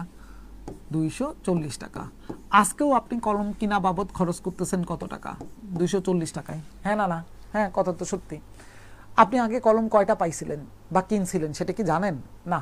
ধরেন আপনি কলম আগে কিনছেন এক্সট্রা। কয়টা কলম কিনছেন? এক্সট্রা। আচ্ছা, তাহলে কোশ্চেনের কথা অনুযায়ী আজকে আপনি কলম কয়টা পাবেন? একটা বেশি পাবেন। তাহলে আগে যদি এক্সট্রা পান তাহলে আজকে পাবো আমি x+1টা। তাহলে বলেন তো, আগেকার টোটাল টাকাকে আগেকার কলমের সংখ্যা দ্বারা ভাগ করলে আগেকার গড় টাকা পাবো। আজকের টোটাল টাকাকে আজকের সংখ্যা দ্বারা ভাগ করলে আজকের আমি গড় পাবো। গড় নিয়ে তারা কি বলছিল? যে প্রত্যেকটা কলমের দাম গড়ে 1 টাকা করে কম পড়লো। তার মানে আজকে আপনি কলম বেশি পাওয়া মানে আপনার গড় কমে যাবে। তাহলে এটা হচ্ছে আগেকার গড় এক একটা কলমের, এইটা হচ্ছে বর্তমানে এক একটা কলমের গড়ের দামটা। তাহলে কোশ্চেন বলছে যে আগেকার চাইতে আজকের দাম 1 টাকা করে কম, তার মানে আগেকার দামের থেকে 1 টাকা মাইনাস করলেই আপনার কি চলে আসবে, আজকের এই ঘরের টাকাটা চলে আসবে। এটাই হচ্ছে আসলে মূল অঙ্ক। এখন আসেন এইভাবেই যদি অঙ্ক করতে যাই তাহলে ঘটনা কি দাঁড়ায় একটু খেয়াল করেন। আচ্ছা, তাহলে এটা এই পাশে নিয়ে যাই, 1 কে এই পাশে নিয়ে চলে যাই, তাহলে পরের লাইনে কি আসলো, 240 ডিভাইডেড বাই এক্স বিয়োগ 240 ডিভাইডেড বাই হচ্ছে এক্স প্লাস 1 ইকুয়াল টু আসলো 1। আমরা উপর থেকে 240 আছে, আমরা একটু কমন নিয়ে নিলাম, তাহলে কেমন থাকলো 1 by x minus 1 divided by x plus 1 equal to 1। আবার একটু খেয়াল করেন 240 আমরা যদি এখানে এলসিএম করি তাহলে কি চলে আসে, x ইন্টু এক্স প্লাস 1, তাহলে এদিকে কি থাকলো এক্স প্লাস 1, এদিকে মাইনাস এক্স ইকুয়াল টু 1। আবার যদি আমরা ক্যালকুলেশন করি এখানে 240 আছে, থাকলো এখানে 240 ইন্টু উপরে তাহলে কি থাকলো 1, আর নিচে তাহলে আমাদের কি থাকলো, x দ্বারা গুণন করে দিলে x square plus x equal to 1। তাহলে এখন আমরা একটু বজ্র গুণন করে দিয়ে পার করে নিয়ে আসি, তাহলে x square plus x minus 240 equal to 0। আবার এখন কি করা লাগবে, মিডিল টার্ম 240 ভাঙ্গায়ে আমাদের 1 নিয়ে আসা লাগবে, তাহলে কত হয় 15 দিয়ে মনে হয় ভাগ করা যায় 240 কে, তাই না? তাহলে 15 আর এইদিকে থাকলো হচ্ছে কত 90, 6 15 90, তার মানে 15 আর 16 নিলেই হয়ে যায়। তাহলে এক্স স্কোয়ার প্লাস হচ্ছে কত 16x মাইনাস আপনার 15x মাইনাস 240 ইকুয়াল টু 0। আবার এখন কমন টমন নাও, এক্স কমন নিয়ে নিলে এক্স প্লাস 16 মাইনাস 15 কমন নিয়ে নিলে এক্স প্লাস 16, ঠিক আছে? তাহলে ইকুয়াল টু 0। তাহলে ফাইনালি আমরা কি পাইলাম, এক্স প্লাস 16 আর একটা হচ্ছে এক্স মাইনাস 15 ইকুয়াল টু 0। এখান থেকে মান আসে হচ্ছে মাইনাস 16 আর এখান থেকে মান আসে হচ্ছে 15, তাহলে মাইনাস তো মান নেওয়া যাবে না, তাহলে এটা বাদ, তার মানে আমরা অ্যান্সার দিলাম হচ্ছে 15। কোথায়, এই সেই অ্যান্সার হচ্ছে 15। এখন অঙ্ক তো হইল, আমরাও খুশি যে হ্যাঁ অঙ্কের সমীকরণ আমরা বুঝতে পারছি, সেই সমীকরণটাকে আমরা সমাধান করলাম, অঙ্কের উত্তর চলে আসলো। এইবার এখন চিন্তা করেন অঙ্ক কি এইটা আসছিল কোনো রিটেন পরীক্ষাতে? না, এইটা আসছে কোথায়, এইটা আসছে কিন্তু আপনার এমসিকিউতে। তাহলে আপনি এত বড় জায়গা কোথা থেকে পাবেন রাব করার পরীক্ষার হলে? এই যে যারা যারা মহা খুশি হয়ে গেছেন, অঙ্ক তো হয়ে গেছে, খুশি হইছেন, অঙ্ক হইছে, কিন্তু এই অঙ্কের প্রসেস আপনার এক্সাম ওরিয়েন্টেড হয় নাই, এটা এক্সাম ওরিয়েন্টেড প্রসেস না। হ্যাঁ, রিটেন যদি থাকতো 100% রিটেন হইলে আমরা এই প্যাটার্নে ধরে নিতাম যে ধরি প্রথমে বা শুরুতে কলম পাইছিলাম এক্সটি, তাহলে পরবর্তীতে কলম পাবো এক্স প্লাস 1, তারপরে প্রশ্ন মতে আমরা এরকম করে অঙ্ক করে দিতাম, 100% কারেক্ট। কিন্তু এত বড় ক্যালকুলেশন পরীক্ষার হলে করা যাবে না, সহজ কথা। তাহলে এখন কোশ্চেন করা যাবে না, তাহলে অঙ্কটার উত্তর কত আগে দেখে নেই, উত্তর 15। এখন পরীক্ষার হলে কেমনে করতেন, এইটা হচ্ছে মজার বিষয়।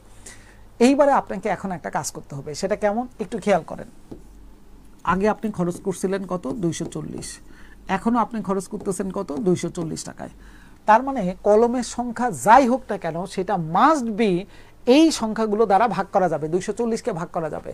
এখন কোশ্চেন, আচ্ছা 14 দ্বারা কি 240 কে ভাগ করা যায়? খেয়াল করে দেখেন 14 দ্বারা কি 240 কে ভাগ করা যাবে?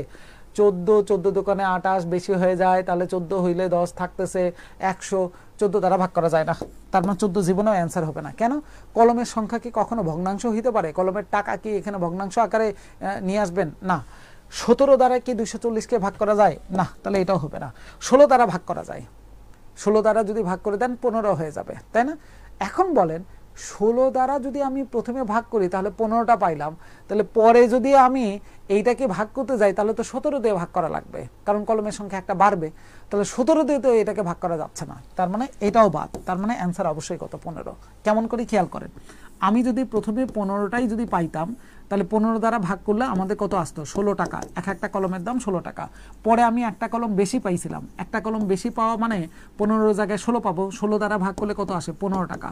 তাহলে গড় দেখেন ওরা বলছিল কলমের দাম 1 টাকা করে কমবে, কলমের সংখ্যা বাড়ছে একটা কিন্তু কলমের টাকা কমে গেছে হচ্ছে কত 1 টাকা করে, তার মানে উত্তর চলে আসছে, হ্যাঁ উত্তর তাহলে 15।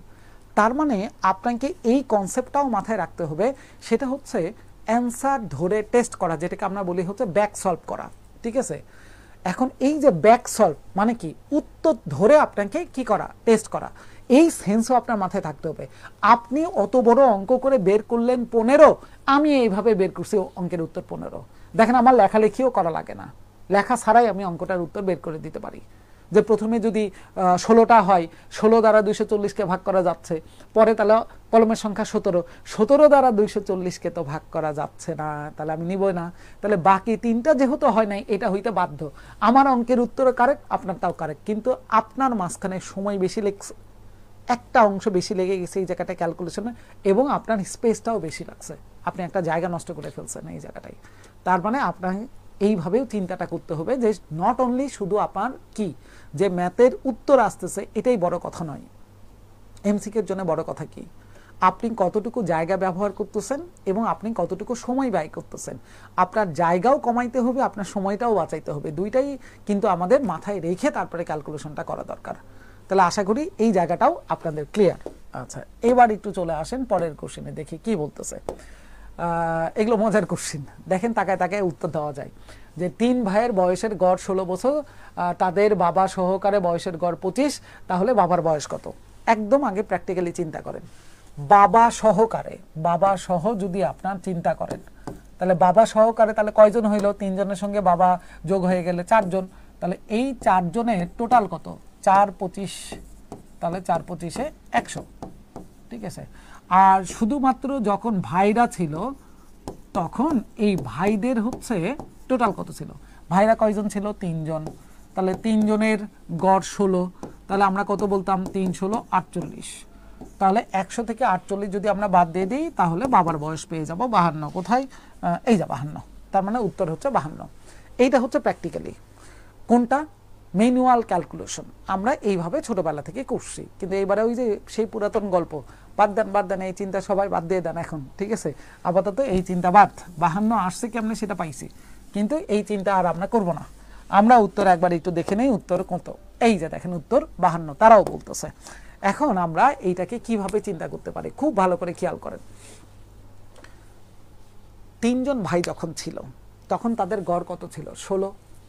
তাদের সঙ্গে বাবাও যদি আপনার এদের সঙ্গে 16 নিয়ে জয়েন করত, ভালো করে খেয়াল করেন, বাবাও যদি 16 নিয়ে জয়েন করত তাহলে কি গড়ের কোনো পরিবর্তন আসতো?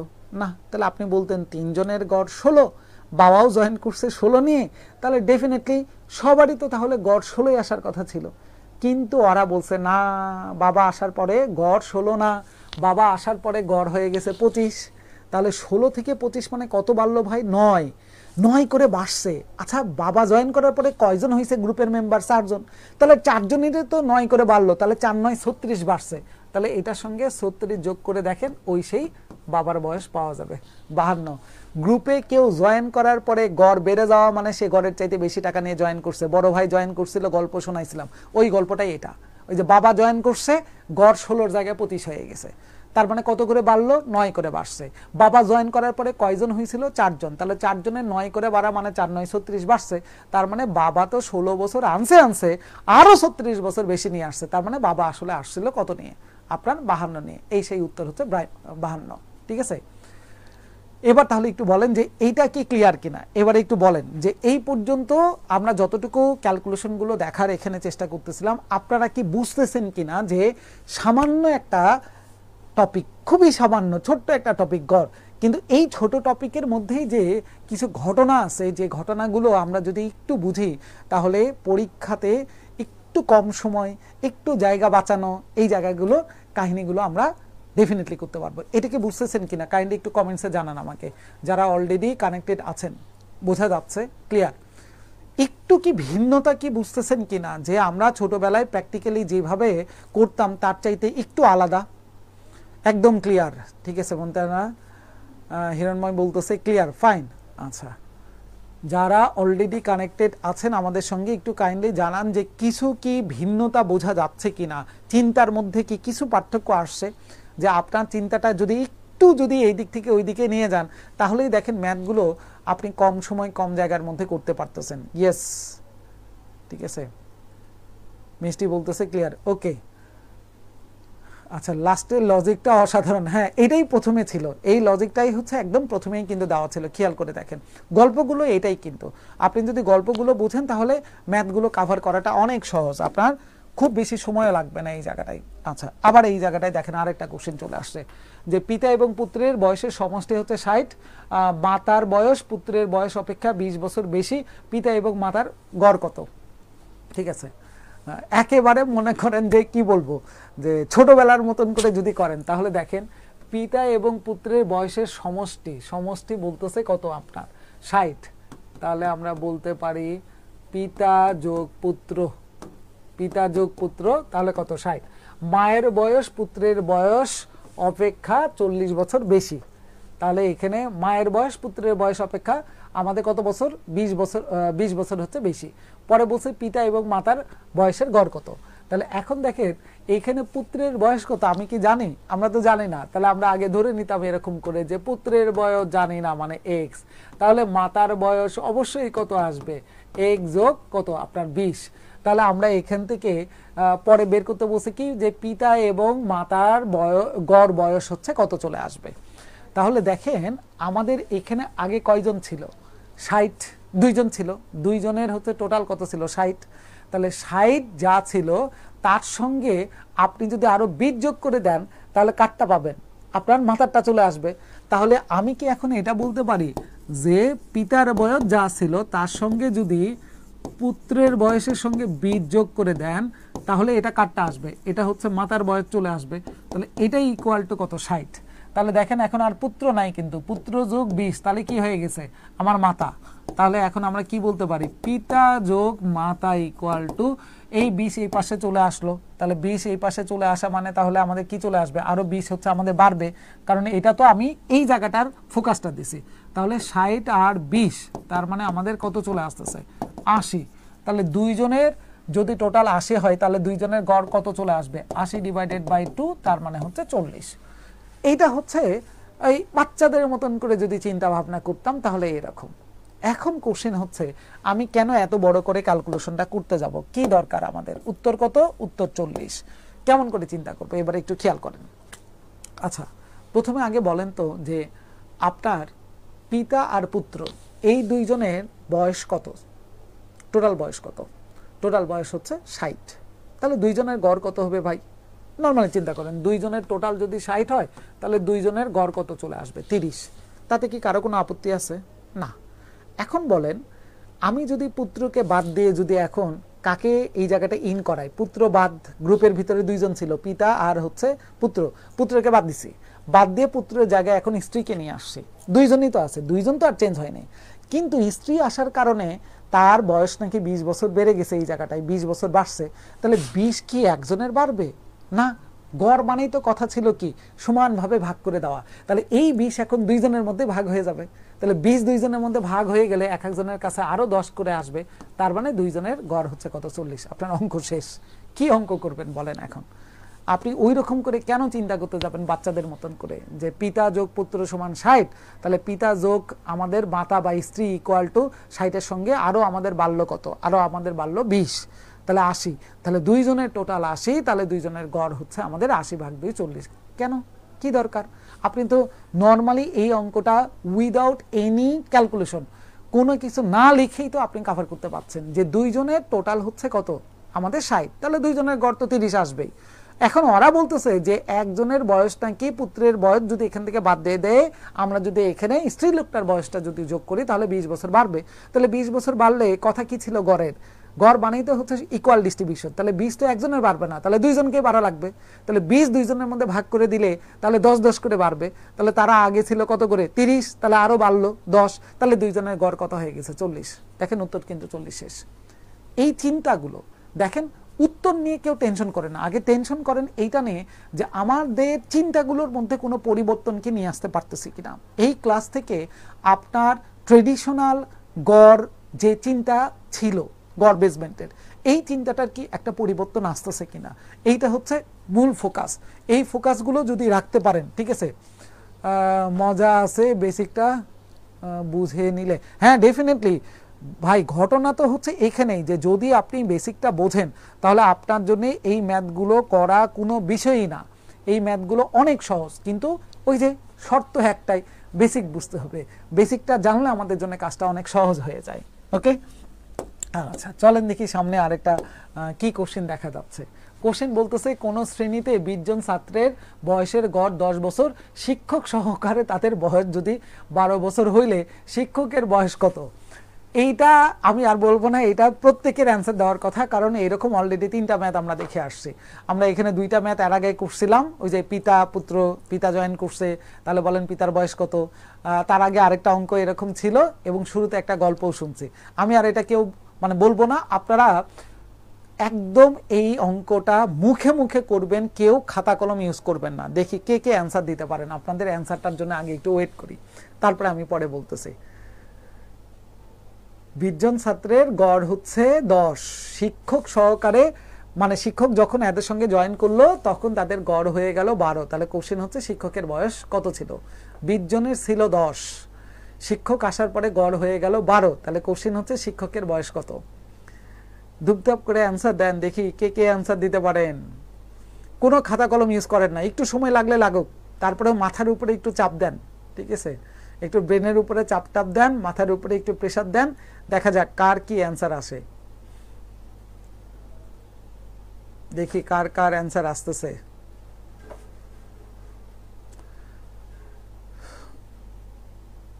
যারা পেজে কানেক্টেড আছেন, 2টা পেজের সঙ্গে আমাদের কানেক্টেড আছেন আমরা দেখতে পাচ্ছি, তারা প্রত্যেকেই একটু অ্যান্সার দেন। এই চলে আসছে, কার এটা? হিরণময়ের চলে আসছে, হিরণময়ের অ্যান্সার চলে আসছে 52। Good, thank you. আমরা একটু অ্যান্সারটাও দেখে নিই, অ্যান্সারটা কত, ঠিক আছে? অ্যান্সার আমাদের 52। গুড, তাহলে অ্যান্সার চলে আসছে। সবার কি চলে আসছে কিনা আমি আগে দেখাই নাই, এই কারণে যে দেখাইলে অনেকে বায়াসড হয়ে যান, অ্যান্সার মিলানোর জন্য চেষ্টা করেন, ঠিক আছে? আচ্ছা, এবার আসেন যে আমরা মুখে মুখে কিভাবে করতে পারি। দেখেন, 20 জনের গড় বয়স ছিল 10, শিক্ষকের বয়স যদি 10ই হইতো, গড়ের কি কোনো পরিবর্তন আসতো? না। তাহলে শিক্ষকের বয়স যদি 10ই হইতো, আমাদের গড়ের কোনো পরিবর্তন আসতো না। ভালো কথা। কিন্তু ওরা বলতেছে যে শিক্ষক আসার পরে গড় হয়ে গেছে 12, তার মানে গড় কত করে বাড়ছে? 2 করে বাড়ছে। কয়জনের? আগে ছিল 20 জন, তার সঙ্গে শিক্ষক আসলো 21 জন, তাহলে 21 জনের 2 করে বাড়া মানে 21 দোকানে 42 বেড়ে গেছে। তাহলে 42 আর ওইদিকে 10, তার মানে কত? 52। তার মানে উত্তর শেষ, উত্তর হচ্ছে 52 বছর। এখন এইটাই আপনি একটু চিন্তা করেন, দেখেন লেখাও লাগে না, আমি তো জাস্ট বোঝানোর জন্য বললাম যে ওই যে 10 বছর লিখলাম, পরে 21 জনের 2 করে বাড়া মানে 42 বাড়বে। আপনি কি পরীক্ষার হলে 42 যোগ 10 কত হয় এটা কি করতে যাবেন? না, আপনি তো মুখে মুখে বলতে পারেন যে 42 আর 10 যোগ করলে 52 হয়, তাহলে উত্তর 52 শেষ। তাহলে কি দরকার ছিল আপনার এটা বের করা, তাই না? গুড, ওই যে কাজলেরও চলে আসছে। তাহলে এখন এই চিন্তাগুলো আপনাদের একটু কি করা উচিত? প্র্যাকটিস করা উচিত। শুধু চিন্তা করলে না, চিন্তাটাকে প্র্যাকটিসের মধ্যে নিয়ে আসতে হবে। আপনার ম্যাথের প্র্যাকটিসের মধ্যে যদি আপনি এই চিন্তাগুলো নিয়ে আসতে পারেন, তাহলে দেখবেন যে ক্যালকুলেশনগুলো কি হয়ে যায়, অনেক সহজ হয়ে যায়। ক্লিয়ার? ওকে, তাহলে চলেন আমরা একটু আরেকটা কোশ্চেন দেখার চেষ্টা করি, দেখি কি বলতেছে কোশ্চেনে, দেখি পারা যায় কিনা। পিতা ও 3 পুত্রের বয়স অপেক্ষা মাতা ও 3 পুত্রের বয়সের গড় 1.5 বছর কম। তাহলে কোশ্চেন, মাতার বয়স যদি আমাদের 30 বছর হয়, পিতার বয়স কত? ভালো কোশ্চেন, একটা খুব ভালো কোশ্চেন। এইটা যখন ম্যানুয়ালি করতে যান অনেকে যে কি কি করে ফেলেন, ঠিক আছে, ভয়ঙ্কর অবস্থা করেন যে পিতা এবং 3 পুত্রের বয়স অপেক্ষা মাতা 3 পুত্রের বয়সের গড় এত কম। তাহলে পিতা 3 পুত্রের বয়স আগে কত ছিল জানেন না, মানে এক্স ধরেন, পরে তারপরে বলেন যে 4 জনের টোটাল হচ্ছে 4x, তারপরে আবার বলেন যে এই নতুন 4 জন মাতা আর হচ্ছে পুত্র, ঠিক আছে, তাদের হচ্ছে গড় তাহলে কি চলে আসবে? এক্স বিয়োগ 1.5, ঠিক আছে, ভয়ঙ্কর একটা সংখ্যা চলে আসে। তারপরে আবার 2টার বিয়োগফলটা আপনারা বলেন হচ্ছে কত? 30, সেখান থেকে আবার বের করেন এক্স এর মান, এক্স থেকে আবার হচ্ছে গড় করেন। ওরে সর্বনাশ, ভয়ঙ্কর অবস্থা। কি দরকার এত সব চিন্তা ভাবনা করার? আপনি নর্মালি আগে একটু প্র্যাকটিক্যালি চিন্তা করেন। এখানে পিতা যোগ 3 পুত্র আছে, এই জায়গাটাই ধরেন মাতা যোগ 3 পুত্র আছে, মাতা যোগ 3 পুত্র আছে। এদের গড় থেকে এদের গড় হচ্ছে কম, কত কম? 1.5 কম, ঠিক আছে, 1.5 হচ্ছে কম। এখন ওরা বলতেছে যে এই 2 গ্রুপের মধ্যে আপনার কে কে আছে? এখানে পিতা 3 পুত্র, মাতা 3 পুত্র, তার মানে কমন আছে। এই 3 পুত্র তো কমন। তাহলে এই যে 1.5 বছর আপনার কম আছে, তাহলে আমরা বলতে পারি এই 1.5 ডেফিনেটলি তাহলে পিতা মাতার মধ্যেই বয়সের পার্থক্য, ডেফিনেটলি। এখন দেখেন তারা বলতেছে যে মাতার বয়স যদি 30 বছর হয়, কার বয়স? মাতার বয়স কত বছর? 30 বের করতে বলতেছে, তাহলে পিতার বয়সটা কত চলে আসবে? এবারে খুব ঠান্ডা মাথায় চিন্তা করেন। আচ্ছা, এই গ্রুপের বয়সের গড় কম হচ্ছে 1.5। আচ্ছা 1.5 করে কয়জনের কম খেয়াল করেন তো, এই গ্রুপে কয়জন আছে? 4 জন। এই গ্রুপে তো কয়জন? 4 জন। তাহলে এই 4 জন হচ্ছে 1.5 করে কম। আচ্ছা 4 জনের 1.5 করে কম মানে টোটাল কত কম? 4 1.5 কত হয়? 4 1.5 হচ্ছে 6। তার মানে ডেফিনেটলি আপনার 6 কমে গেছে এখানে। কার কারণে কমছে? পিতার মাতার মধ্যেই। তার মানে ডেফিনেটলি পিতার বয়স থেকে মাতার বয়স 6 বছর কম। তাহলে মায়ের বয়সই যদি 30 হয় তাহলে পিতার বয়স ডেফিনেটলি 6 বছর বেশি। তার মানে ডেফিনেটলি পিতার বয়স আসবে 36। কোথায়? এই যে 36 বছর। অঙ্কই শেষ আপনার। এইটাই এখন আপনি কি করেন? আপনি প্র্যাকটিক্যালি চিন্তা করেন। ধরেন এগুলো কোনো কিচ্ছু নাই, একদম পরীক্ষার হলের মতন করে আপনি চিন্তা করেন, এগুলোও নাই, ধরেন কোনো কিচ্ছু নাই। ঠিক আছে, আমরা একবার উত্তর দেখে আসি। উত্তর কোনটা? এই যে উত্তর হচ্ছে 36। কেমন করে আসলো খেয়াল করেন। পিতা 3 পুত্র 4 জন, মাতা 3 পুত্র 4 জন। এখানে পিতা, এখানে মাতা, এই দুইজনেরই পার্থক্য, কিন্তু 3 পুত্র কিন্তু সেম, এদের মধ্যে কোনো পার্থক্য নাই। ওরা বলতেছে মা আর 3 পুত্রের গড় কিন্তু হচ্ছে আপনার কি কম? মা এবং 3 পুত্রের গড় কিন্তু 1.5 করে কম। তাহলে এখন কোশ্চেন, এই গ্রুপ 1.5 করে কম, 1.5 করে কয়জনের কম? 4 জনের। 4 1.5 কত? 6 কম। কার চাইতে কম? তাহলে দুই গ্রুপের মধ্যে পার্থক্য পিতা আর মাতা। তার মানে পিতার বয়স থেকে মাতার বয়স 6 বছরের কম। তাহলে মাতাই যদি 30 হয় তাহলে পিতা অবশ্যই তাহলে 6 বছর বেশি। তাহলে 30 আর 6 36। দেখেন মুখে মুখে অঙ্ক করা যায়, কিচ্ছু লাগে না। কিন্তু এই অঙ্কটাকে অনেকে ভয়ঙ্কর রকম কি করে ফেলেন, আপনারা ক্যালকুলেশনটাকে টাফ করে ফেলেন। এই কারণে পরীক্ষার হলে গিয়ে তালগোল পাকায় ফেলি আমরা।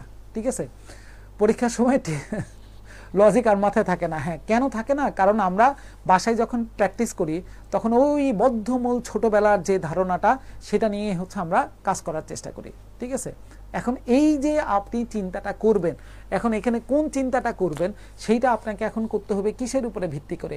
আপনি এই বিষয়টা সম্পর্কে কতটুকু ধারণা রাখেন এবং সেটা আপনি বাসায় কতটুকু প্র্যাকটিস করতেছেন সেইটার উপরে ডিপেন্ড করবে পরীক্ষার হলটা আপনার জন্য কেমন। তাহলে আপনাকে এখন থেকে বাসায় কি করা লাগবে? আপনার মতন করে প্র্যাকটিস করলে চলবে না, আপনাকে বাসায় প্র্যাকটিস করতে হবে পরীক্ষার হলের মতন করে, যে পরীক্ষার হলটা কেমন। পরীক্ষার হলের মতন করে আপনাকে চিন্তা করতে হবে, তাহলে না আপনার জন্য পরীক্ষার হলটা সহজ হবে। এখন আপনি চিন্তা করতেছেন বাসায় আপনার মতন করে, পরীক্ষার হলে যে সময় কম থাকে, পরীক্ষার হলে যে রাপ করার জায়গা দেওয়া হয় না, পরীক্ষার হলের যে একটা এনভায়রনমেন্ট থাকে, এইটা আপনি বোঝেন না। তাহলে আপনি কিভাবে ওই ফিল্ডে গিয়ে গেমটা খেলতে পারবেন? তাই না বিষয়টা? তার মানে আপনি যে ফিল্ডে গেমটা খেলবেন সেই ফিল্ড সম্পর্কে আপনার আগে থেকে ধারণা রাখা দরকার এবং ওই রকম ফিল্ডেই আপনার কি করা দরকার? প্র্যাকটিস করা দরকার। তাহলেই দেখবেন যে এই জিনিসগুলো অনেক সহজ হয়ে যায়। ঠিক আছে, মুসা অনেকক্ষণ পরে জয়েন করছেন, আচ্ছা সমস্যা নাই, ক্লাস শেষ হয়ে যাওয়ার পরে বাকি অংশটুকু গ্রুপে থাকবে, আপনারা এখান থেকে দেখে নিতে পারবেন, সমস্যা নাই। ওকে, তাহলে এই কোশ্চেন চলে গেল। আমরা একটু পরের কোশ্চেনের দিকে একটু তাকানোর চেষ্টা করি, দেখি কি বলতেছে। এখানে একটা হঠাৎ করে একটা কোশ্চেন এরকম চলে আসছিল, এটাও প্রাইমারি পরীক্ষাতে। টপিকটা দেখেন, বলছে কি প্রচুরক। প্রচুরক হচ্ছে বিষয়টা কি? আপনার যতগুলো সংখ্যা থাকবে সেই সংখ্যাগুলোর মধ্যে যে সংখ্যাটা একের অধিকবার বেশিবার আসছে সেইটা হচ্ছে প্রচুরক হয়ে যায়। ফর এক্সাম্পল ধরেন এখানে কয়েকটা নাম্বার আছে, 1 2 3 3 4 5। ঠিক আছে, কয়টা নাম্বার? 1 2 3 4 5 6। ঠিক আছে, 6টা নাম্বার। তাহলে এই 6টার মধ্যে কোন সংখ্যা একের অধিকবার আসছে? একের অধিকবার আসছে 3, তার মানে প্রচুরকও আসবে হচ্ছে 3। সহজ কথা এটা। আর যদি এখন বলেন যে 1 2 3 4, এখানে প্রচুরক কোনটা? ঠিক আছে, 1 2 3 4, শর্তই হচ্ছে প্রচুরকের যে একের অধিক থাকতে হবে। এখানে কোনো সংখ্যা কি একের বেশিবার আসছে? না, তার মানে আমরা বলবো যে এখানে কোনো প্রচুরক নাই। নাই নাই নাই, এখানে কোনো প্রচুরক নাই, সহজ হিসাব। তাহলে এবার আপনি খেয়াল করে দেখেন, যখন তারা কোশ্চেন করছে যে 2 7 5 4 6 10 সংখ্যাগুলোর মধ্যে প্রচুরক কোনটি, তাহলে এখানে কোনো সংখ্যা কি আপনি দেখতে পাচ্ছেন একের বেশিবার? না, তার মানে আপনি কি বলবেন? প্রচুরক নাই। ওই গড়ের সঙ্গে রিলেটেড করা প্রচুরক আছে, তো এই কারণে তখন আমরা বলি হচ্ছে এইভাবে। তার মানে আমরা অ্যান্সার দিলাম যে প্রচুরক নেই এই জায়গাটায়, কারণ কথাই ছিল একের অধিকবার থাকতে হবে। তাহলে এটার সঙ্গে রিলেটেড করা একটা কোশ্চেন দেখেন, এই যে আল্লাহর রাস্তে কতবার পরীক্ষায় আসছে, দেখেন অনেকবার পরীক্ষায় এখানে আসা কোশ্চেন। এখন আপনারা খুঁজেন, যাদের চোখের পাওয়ার খুব ভালো তাদের জন্য খুব ভালো এই কোশ্চেনটা, যে খোঁজেন যে 40 জন ছাত্রের বার্ষিক পরীক্ষার গণিত বিষয়ের প্রাপ্ত নম্বর দেওয়া হইলো, তার মানে 40টা নাম্বার আছে এখানে। এইটা পরীক্ষায় আসছে, কিন্তু অনেকে দেখে মনে করে যে স্যার কি বলেন, এত উদ্ভট টাইপের কোশ্চেন কি পরীক্ষায় আসছে। ওই যে দেখেন পরীক্ষায় আসছে কিনা। আমি একটু পিএসসির একটু বাইরে রিলেটেড কোশ্চেন নিয়ে আসছি। কেন? কারণ ওই যে প্রচুরকের একটা কোশ্চেন হচ্ছে কোথায় আসছিল, আগের কোশ্চেনটা কোথায় ছিল একটু খেয়াল করে দেখেন। আগেরটা ছিল হচ্ছে আমাদের প্রাইমারিতে আসা, এই যে এটা হচ্ছে প্রাইমারিতে আসছিল 15-র দিকে। ঠিক ওইটার সঙ্গে রিলেটেড করা একটা কোশ্চেন পিএসসিতে আসছিল। আমি সেই কোশ্চেনটা একটু দেখাইতে চাইছি যে এইরকম কোশ্চেনও কিন্তু পরীক্ষায় আসে। ঠিক আছে, তাহলে এখন খোঁজেন যে এই 40টা নাম্বারের মধ্যে কোন নাম্বারটা সব থেকে বেশি বার আছে। দেখি তো কে কে বলতে পারেন, দেখি কার কার চোখের পাওয়ার খুব ভালো। এটা কোনো ম্যাথমেটিক্যালি ক্যালকুলেশন নির্ভরের কোনো কোশ্চেন না, শুধু তাকায় তাকায় খোঁজেন বোর্ড থেকে যে কোন সংখ্যা সব থেকে বেশি বার আসছে।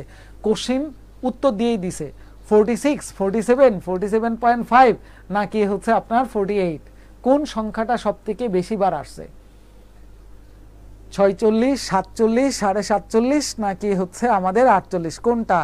দেখি কে কে অ্যান্সার দিতে পারেন। সিনথিয়া অ্যান্সার দিয়ে দিছে, থ্যাংক ইউ। সিনথিয়ার কাছ থেকে অ্যান্সার পাইছি। এইদিকে মুনতাহা বলতেছে 48, গুড। দুইজনেরই অ্যান্সার সেম চলে আসছে। হ্যাঁ, কারণ এটা সেমই হওয়ার কথা, তাই না? আচ্ছা, হ্যাঁ 48 আসবে। দেখেন অনেকবার আমাদের 48 ইউজ হয়েছে। এই দিক থেকে যদি যাই, এখানে একটা 48 আছে, এখানে 48 আসছে, এখানে 48 আছে, আর এখানে কি আছে 48 কোথাও, এই যে 48 একটা, আর কোথাও 48 টাইম। তার মানে এই সংখ্যাটাই সব থেকে বেশি বার ইউজ হয়েছে, দ্যাটস ওয়াই অ্যান্সারও তাহলে 48। তাহলে প্রচুরকের বিষয়টা হচ্ছে কি, যে আপনার সংখ্যাগুলোর মধ্যে যেই সংখ্যাটা একের অধিক বার থাকবে তাহলে সেটাকেই আমরা কি করব, প্রচুরক হিসাবে নিব। আর যদি কোনো সংখ্যা একের অধিক বার না থাকে তাহলে আমরা আগেরটার মতন করে বলবো প্রচুরক নাই এই জায়গাটায়। সহজ কথা, ঠিক আছে? তাহলে উত্তর এই যে 48, আমরাও পেয়ে গেছি উত্তর 48, ফাইন।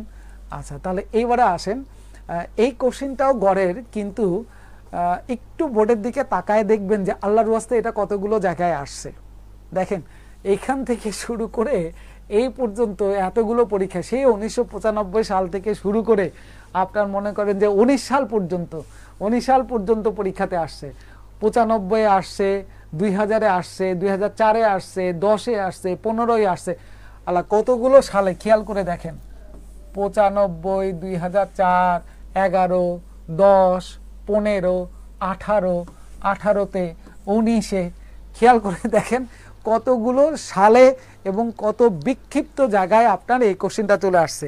তার মানে সহজ কোশ্চেন, আমরা অনেকে যে বলি যে স্যার পরীক্ষার হলে মনে হয় সহজ কোশ্চেনগুলো আসে না।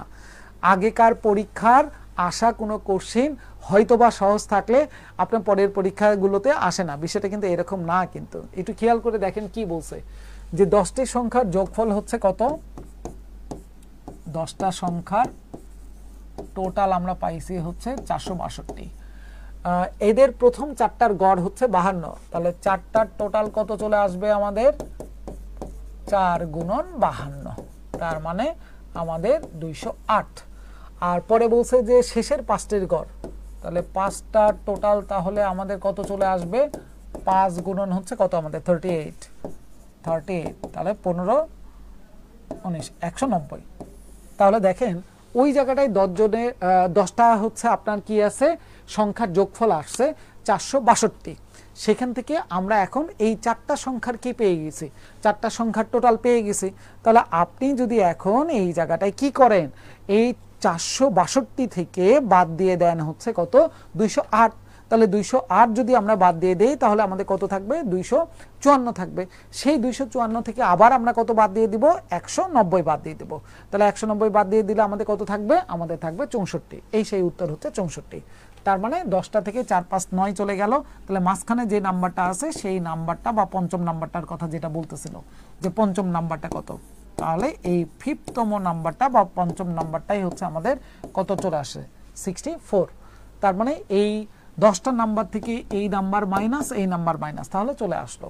অ্যাজ ইউজুয়াল কোশ্চেন, কিন্তু ছোটবেলার মতন করে এই কোশ্চেন, এগুলো আহামরি বড় কোনো কোশ্চেন না। কিন্তু এইটা কেন নিয়ে আসছে, সেটার পিছনে কারণটা কি, সেটার পিছনে কারণটা হচ্ছে দেখেন এই কোশ্চেন কতগুলো জায়গায় আসছে এইটা দেখানোর জন্য। যে আমরা অনেকেই মনে করি যে একটা মন্ত্রণালয়ের কোশ্চেন মনে হয় অন্য কোথাও রিপিট হয় না, বা একবার আসলে মনে হয় আর কখনো এইটা অন্য কোথাও যায় না।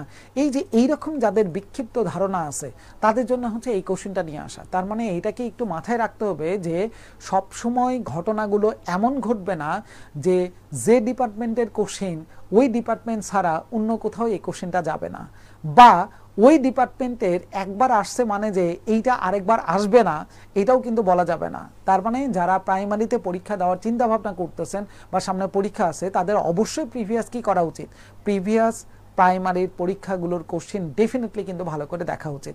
সঙ্গে পিএসসির অন্যান্য মন্ত্রণালয়ের যদি কোশ্চেনগুলো দেখতে পারেন সেটা তো ডেফিনেটলি ভালো, কিন্তু অবশ্যই আগে কি করবেন, আপনি যে ডিপার্টমেন্টে পরীক্ষা দিতে যাচ্ছেন তার প্রিভিয়াস কোশ্চেনগুলো অ্যাট ফার্স্ট আগে দেখা উচিত। 2 নাম্বার, এরপরে আপনি পিএসসির অন্য কোশ্চেনগুলো আপনি দেখতেই পারেন, খুব স্বাভাবিক বিষয় এটা। তাহলে আমরা এইরকম একটা কমন টাইপের কোশ্চেন যেটা বহুবার পরীক্ষায় আসছে সেটা দেখলাম, এবং এইটার প্যারালাল আরেকটা কোশ্চেন দেখেন, এইটাও অনেকবার আসছে। পিতা এবং মাতার বয়সের গড় 45, আবার পিতা মাতার এবং এক পুত্রের বয়সের গড় 36 হলে পুত্রের বয়স কত চলে আসবে।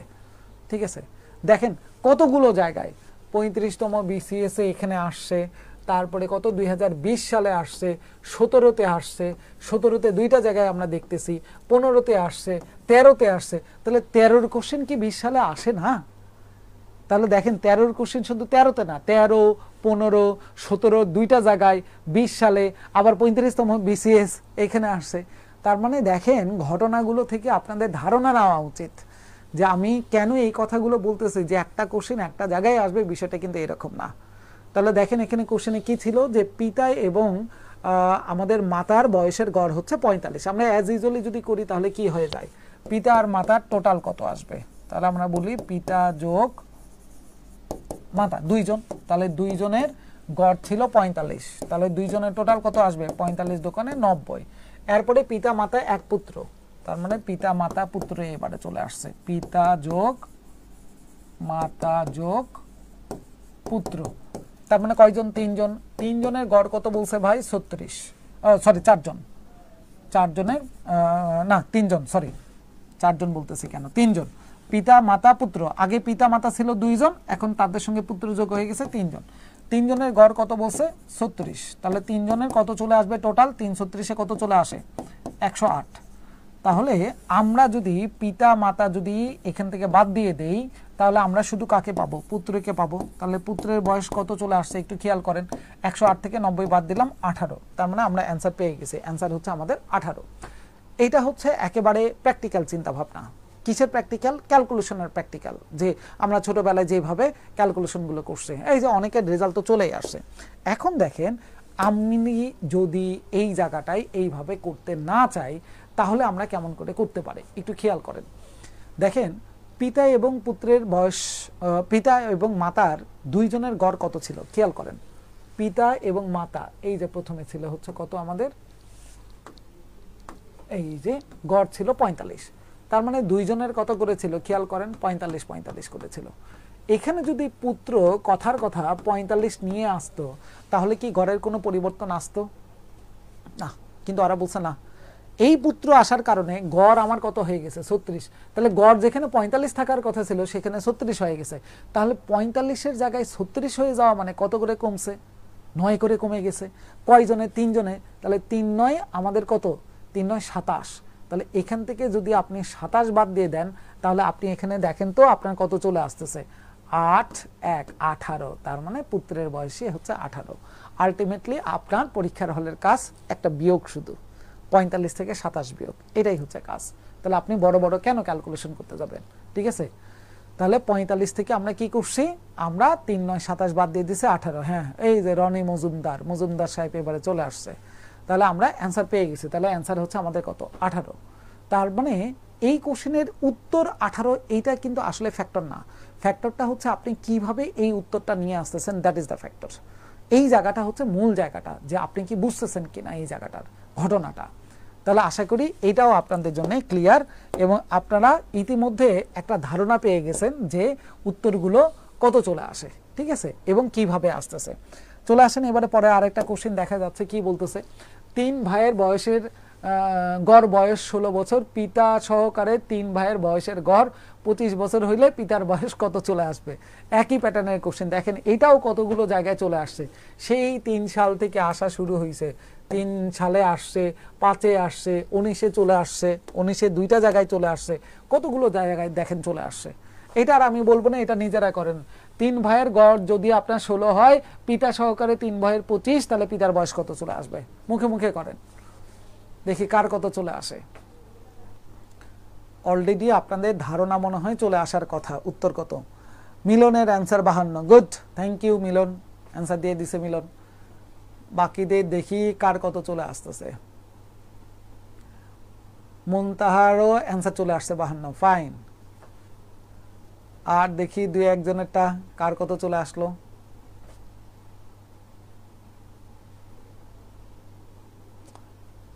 দেখি কার কত চলে আসে। আপনারা কি বুঝতেছেন কিনা ক্যালকুলেশনের ঘটনাগুলো একবার নিজেরা একটু চেক করেন। দেখেন এই জায়গাটায় কতজন ছিল? 3 জন। তাহলে 3 জনের গড় কত ছিল? 16। তাহলে পিতা যদি 16ই নিয়ে আসতো, তাহলে কি গড়ের কোনো পরিবর্তন আসতো? না, গড়ের কোনো পরিবর্তন আসতো না। কিন্তু ওরা বলছে না, পিতা আসার পরে গড় আমাদের কি নাই? বসো, গড় আমাদের 16 নাই, গড় হয়ে গেছে কত? 25। তার মানে গড় কত করে বাড়ছে? 9 করে। তাহলে 9 করে কয়জনের বাড়ছে? 3 আর 4 জনের, 4 9 36 বেড়ে গেছে। তাহলে এটার সঙ্গে 36 যোগ করে দেখেন কত চলে আসে? 52। এই সেই পিতার বয়স, তাহলে 52। শেষ। একই ধরনের কনসেপ্টের কোশ্চেন। দেখেন আপনি এই ধরনের কনসেপ্ট একটা যদি আপনি বুঝতে পারেন এবং সেটা যদি পরবর্তীতে 2টা অঙ্কে যদি অ্যাপ্লাই করতে পারেন, এই 3টা অঙ্ক হয়ে যাওয়া মানে পরের আপনার 3টা 4টা এই বেসমেন্টের কোশ্চেন দিলে আপনার কোনো প্রবলেম হওয়ার কথা নয়। তাহলে দেখেন খুবই ছোট একটা টপিক নিয়ে আজকে আমাদের আলোচনাটা ছিল, এবং সেই আলোচনাটা আপনি ম্যাথমেটিক্যালি কিভাবে ব্যবহার করবেন আমরা 2টা প্রসেসই দেখাই দিছি। যে শুরুতে আমরা দেখছিলাম হচ্ছে কোনটা, যে ছোটবেলায় আমরা কিভাবে করছি সেটা, তারপরে আপনি টেকনিক্যালি কিভাবে করবেন সেটাও আমি দেখাই দিছি। এই দেখাটাই কিন্তু শেষ দেখা নয়, এটা হচ্ছে মেইন কথা। আপনি যদি এই দেখাটা থেকে ধারণাটা নিয়ে বাসায় যদি এই রিলেটেড আরও কিছু কোশ্চেনে যদি অ্যাপ্লাই করতে পারেন গড়ের মূল কনসেপ্টটাকে, তাহলে আপনাদের জন্য এই জিনিসগুলো গ্রিপে চলে আসবে। হঠাৎ করে কারো ম্যাথ করা দেখে কখনোই খুব ভালো ম্যাথ পারবই এই আশাটা করা মনে হয় একটু কষ্টকর, যতক্ষণ না পর্যন্ত নিজে না করছেন, তাই না? আরেকজনের সাইকেল চালানো দেখে যেরকম সাইকেল চালানো শেখা যায় না, আরেকজনের রান্না করা দেখে যেরকম নিজে রান্না ভালো পারবো এটাও যেমন বলা যায় না, ওই রকম আরেকজনের ম্যাথ করা দেখেও কিন্তু এটা বলা যায় না যে আপনি ম্যাথ করতে খুব ভালো পারবেন। ডেফিনেটলি ভালো পারবেন, মাঝখানে একটা শর্ত প্রযোজ্য, সেটা হচ্ছে যদি প্র্যাকটিস করেন। তাহলে ওই সাইকেলও ভালো চালানো যায়, রান্নাটাও ভালো করে করা যায়, আবার হচ্ছে আপনি ম্যাথটাও ভালো করে করতে পারবেন ডেফিনেটলি। তাহলে আমাদের কাজটা আসলে কি, আমরা এখানে দাঁড়াই কি করি আপনাদের সঙ্গে, আপনাদেরকে জাস্ট একটা ওয়ে আমরা দেখাই দেই যে আপনি এই ওয়েতে যদি একটু কি করতে পারেন, একটু যদি আগাইতে পারেন, তাহলে আপনাদের জন্য এই ধরনের কোশ্চিন পরীক্ষায় আসলে খুব সহজে কম সময় কম জায়গা ব্যবহার করে আপনি কভার করতে পারবেন। বাট ওই যে মূল কথা একটাই, যে perfect practice makes a man perfect, not practice makes a man perfect. এই কথাটারও তো ভার্সন চেঞ্জ হয়ে গেছে, তাই না? এখন বলা হয় শুধু practice makes a man perfect না, আপনার প্র্যাকটিসটা হইতে হবে পারফেক্ট। দ্যাটস ওয়াই বলা হয় perfect practice makes a man perfect. আপনি ওই ছোটবেলার মতন করে প্র্যাকটিস করতেছেন, ছোটবেলার মতন করে প্র্যাকটিস খুব ভালো পারেন, কিন্তু পরীক্ষার হলে যাই দেখতেছেন রাফ করার জায়গা কম, সময় কম, তখন আপনি কি করবেন? দ্যাটস ওয়াই আপনার প্র্যাকটিসটা অবশ্যই হওয়া উচিত পারফেক্ট। এই কারণে আমরা বলি যে perfect makes a man perfect, perfect practice makes a man perfect. তাহলে আপনাকে এই প্র্যাকটিসগুলো করতে হবে ভালো করে, ঠিক আছে? দারুণ একটা সিস্টেম শিখলাম যে গড় সংক্রান্ত। Okay, thank you Rony, thank you. আমাদের প্রত্যেকটা ক্লাস থেকে আমরা সাধারণত দেওয়ার চেষ্টা করি যে ওই টপিক রিলেটেড যে ধরনের কোশ্চেনগুলো আসছে বিভিন্ন ধরনের পরীক্ষাতে, এই ধরনের কোশ্চেনগুলোতে আপনি টেকনিক্যালি কিভাবে একটু কম সময়ের মধ্যে ম্যাথগুলো করতে পারবেন, এটাই আমাদের টার্গেট। কিন্তু ডেফিনেটলি সেটা বেসিককে অ্যাভয়েড করে না, বেসিক ডেফিনেটলি লাগবে, বেসিক আপনার দরকার। কিন্তু বেসিকের পাশাপাশি যদি আপনি মূল ঘটনাটা জেনে যদি একটু কম সময়ের মধ্যে করতে পারেন, খারাপ কোথায় ভাই, তাই না? তাহলে আজকের ম্যাথগুলোতেও দেখেন আমরা কিন্তু বেসিক দিয়েই দেখছি আগে, তারপরে না আমরা ট্রিক্সগুলো অ্যাপ্লাই করার চেষ্টা করছি। এই হচ্ছে বিষয়গুলো। তাহলে আজকে এ পর্যন্ত যারা আমাদের সঙ্গে কানেক্টেড ছিলেন সবাইকে অনেক অনেক ধন্যবাদ আমাদের এই বকবকানিগুলো, বিশেষ করে আমার এই বকবকানিগুলো শোনার জন্য। একটু কষ্ট করে বাসায় প্র্যাকটিস করবেন, তাহলে দেখবেন যে এগুলোকে আপনারা কাজে লাগাইতে পারবেন, তাহলে এই ক্লাস করাটা আপনার জন্য ইফেক্টিভ। আদারওয়াইজ এই যে আপনি ক্লাসটা করলেন কিন্তু বাসায় যে প্র্যাকটিস করলেন না, কোনো লাভই হইল না কিন্তু, তাই না? তারা আশা করি প্রত্যেকে আপনারা বাসায় অন্তত প্রিভিয়াস কোশ্চেনগুলোর উপরে এই ঘটনাগুলো অ্যাপ্লাই করার চেষ্টা করবেন, তাহলে এগুলো আপনাদের গ্রিপে চলে আসবেন। ঠিক আছে, তাহলে আজকের মতন এই পর্যন্তই। আল্লাহ হাফেজ, সবাই ভালো থাকবেন, সুস্থ থাকবেন।